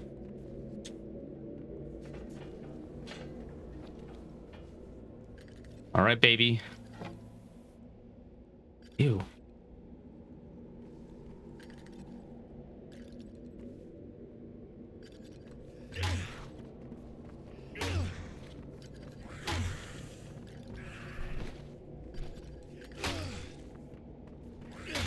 Chat, why did anyone tell me that this plank was actually kind of goated as long as I don't block with it?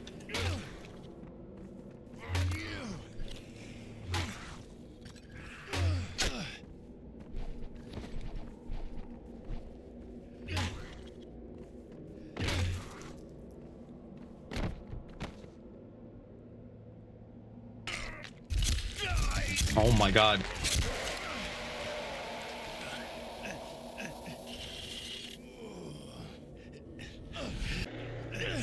It's like Ethan's getting weaker as it's happening.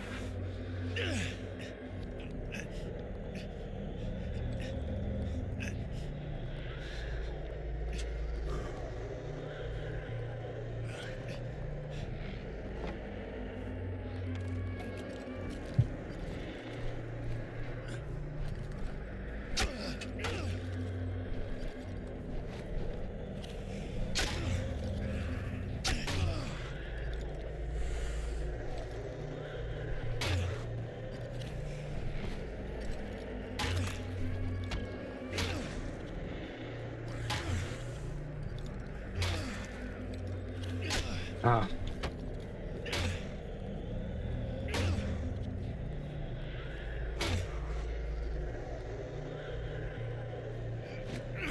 Oh. Oh.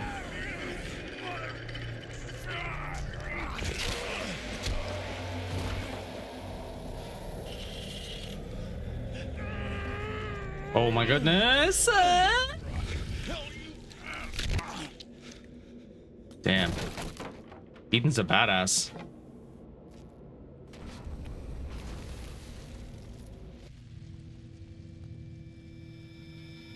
All right, well, according to Malcolm, that's the thing that's behind everything, so. Assuming we run back and get him.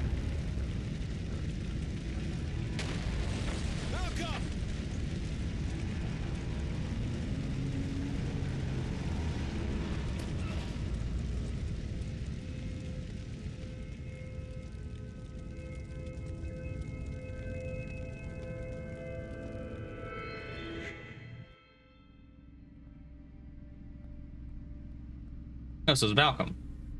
They made it seem like it was the cops. No, not to the Bureau, not to your old life. Thomas, you have looked into the face of hate, the visage of evil.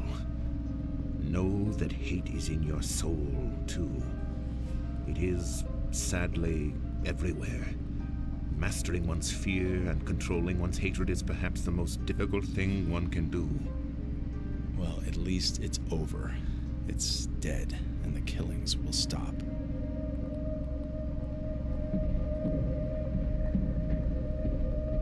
Stop the car. No, you still don't understand.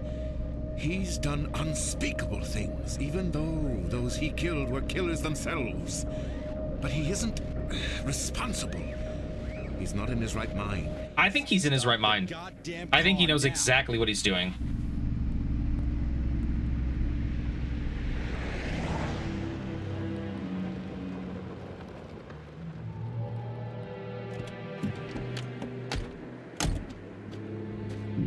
Open the trunk. Thomas, don't! He was a good boy. We were all good people. We were able to fight it back, most of us. My nephew was not as strong. He fell victim and destroyed so many things. We fought to save him. I must continue to do so. I don't care whether the sick fuck is in his right mind or not. No, Ethan! Think of what you are doing! Yeah, I'm about to kill him. Both of you have a chance for redemption. Redemption? Listen, old man, you used me just like he did. You used me to save your precious nephew, a serial killer. You're no better than he is. Oh.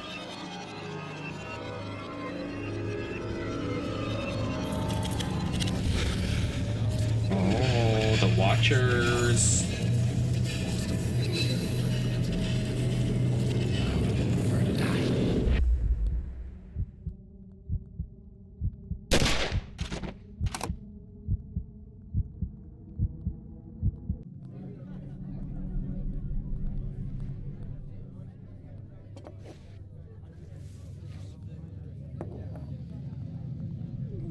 So this ending, I'm almost positive, is dependent on how many metal pieces you find, because they open up what are called propaganda reports. Thomas.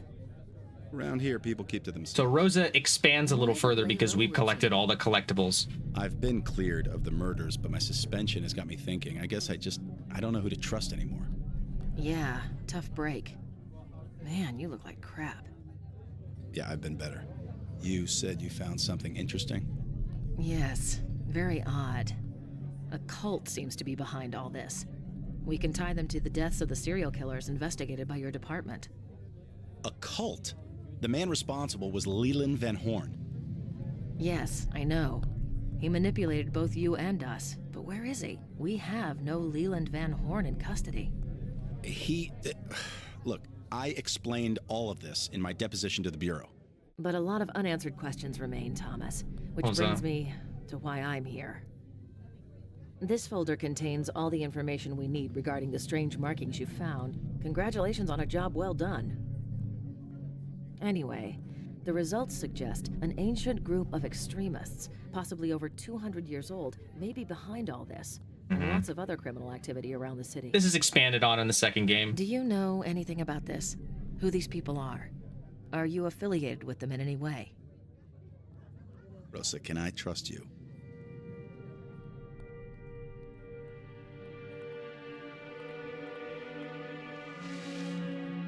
Damn.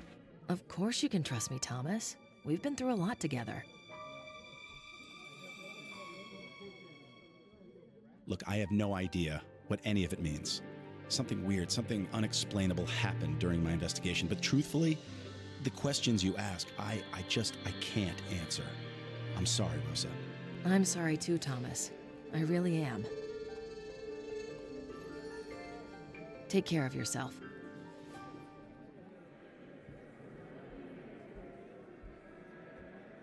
So he kept something from her, obviously, because she was wired. Let's see what, oh. Oh, I thought I was first person again. I was like, oh.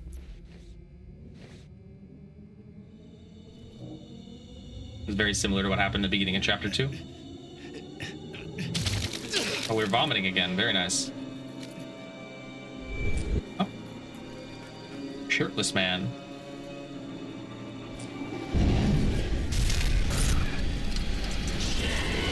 Oh my goodness.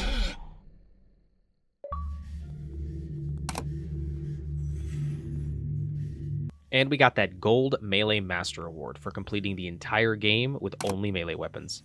Nice.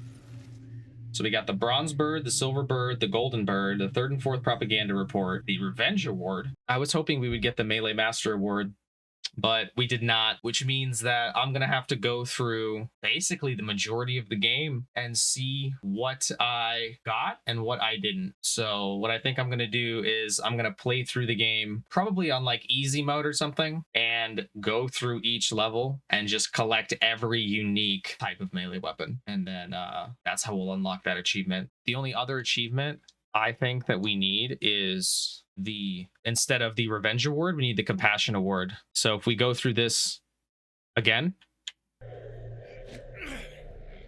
so we grab his jaw, we beat his ass up.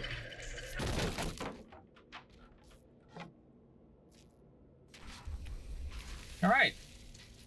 So we're coming in right after I just went through the last boss fight again and defeated him. But you only have to go through the last third of the boss fight, the part that's black and white when you're in like a different area. But once you defeat him again, you can basically sit through this whole cutscene, and then at the end of this cutscene, it'll give us a chance to kill or have compassion towards Leland. Boy, we were all good people. We were able to fight it back, most of us. Bro, what's wrong with Thomas's My finger? nephew was not as strong. He fell Check his finger out in this next shot. So the one that's in the gun on the trigger. Brother,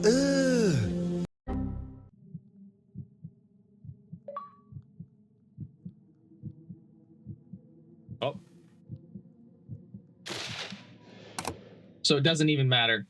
No matter what we do, he ends up dead. And this cutscene's the same. Nothing changes. Because we found all the propaganda pieces. Rosa will tell us congratulations on the job well done, tell us that a cult's responsible for it, and then we'll have a bunch of achievements unlocked in the achievements menu. Impress a lady, Thomas. Yeah, so I'll basically run through the entire game again, just to see if I can collect the Melee Master achievement, because I don't know which melee weapon we're missing.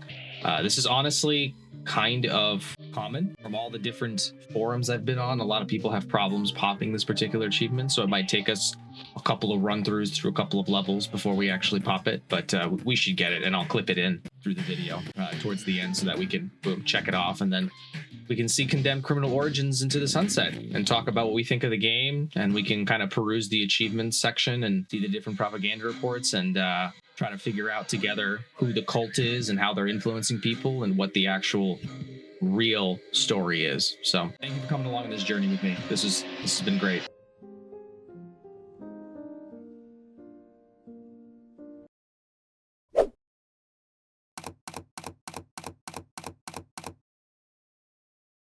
And so I went and played through every single level again.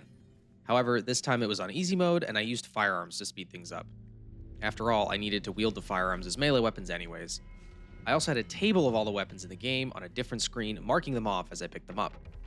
Come to think of it, this was probably something I should have done in the first playthrough. I ended up getting the Melee Mayhem Award, the final achievement of our playthrough, after Chapter 8, St. Joseph's Secondary School. Oh, I fucking got it! Yes! Fuck yes!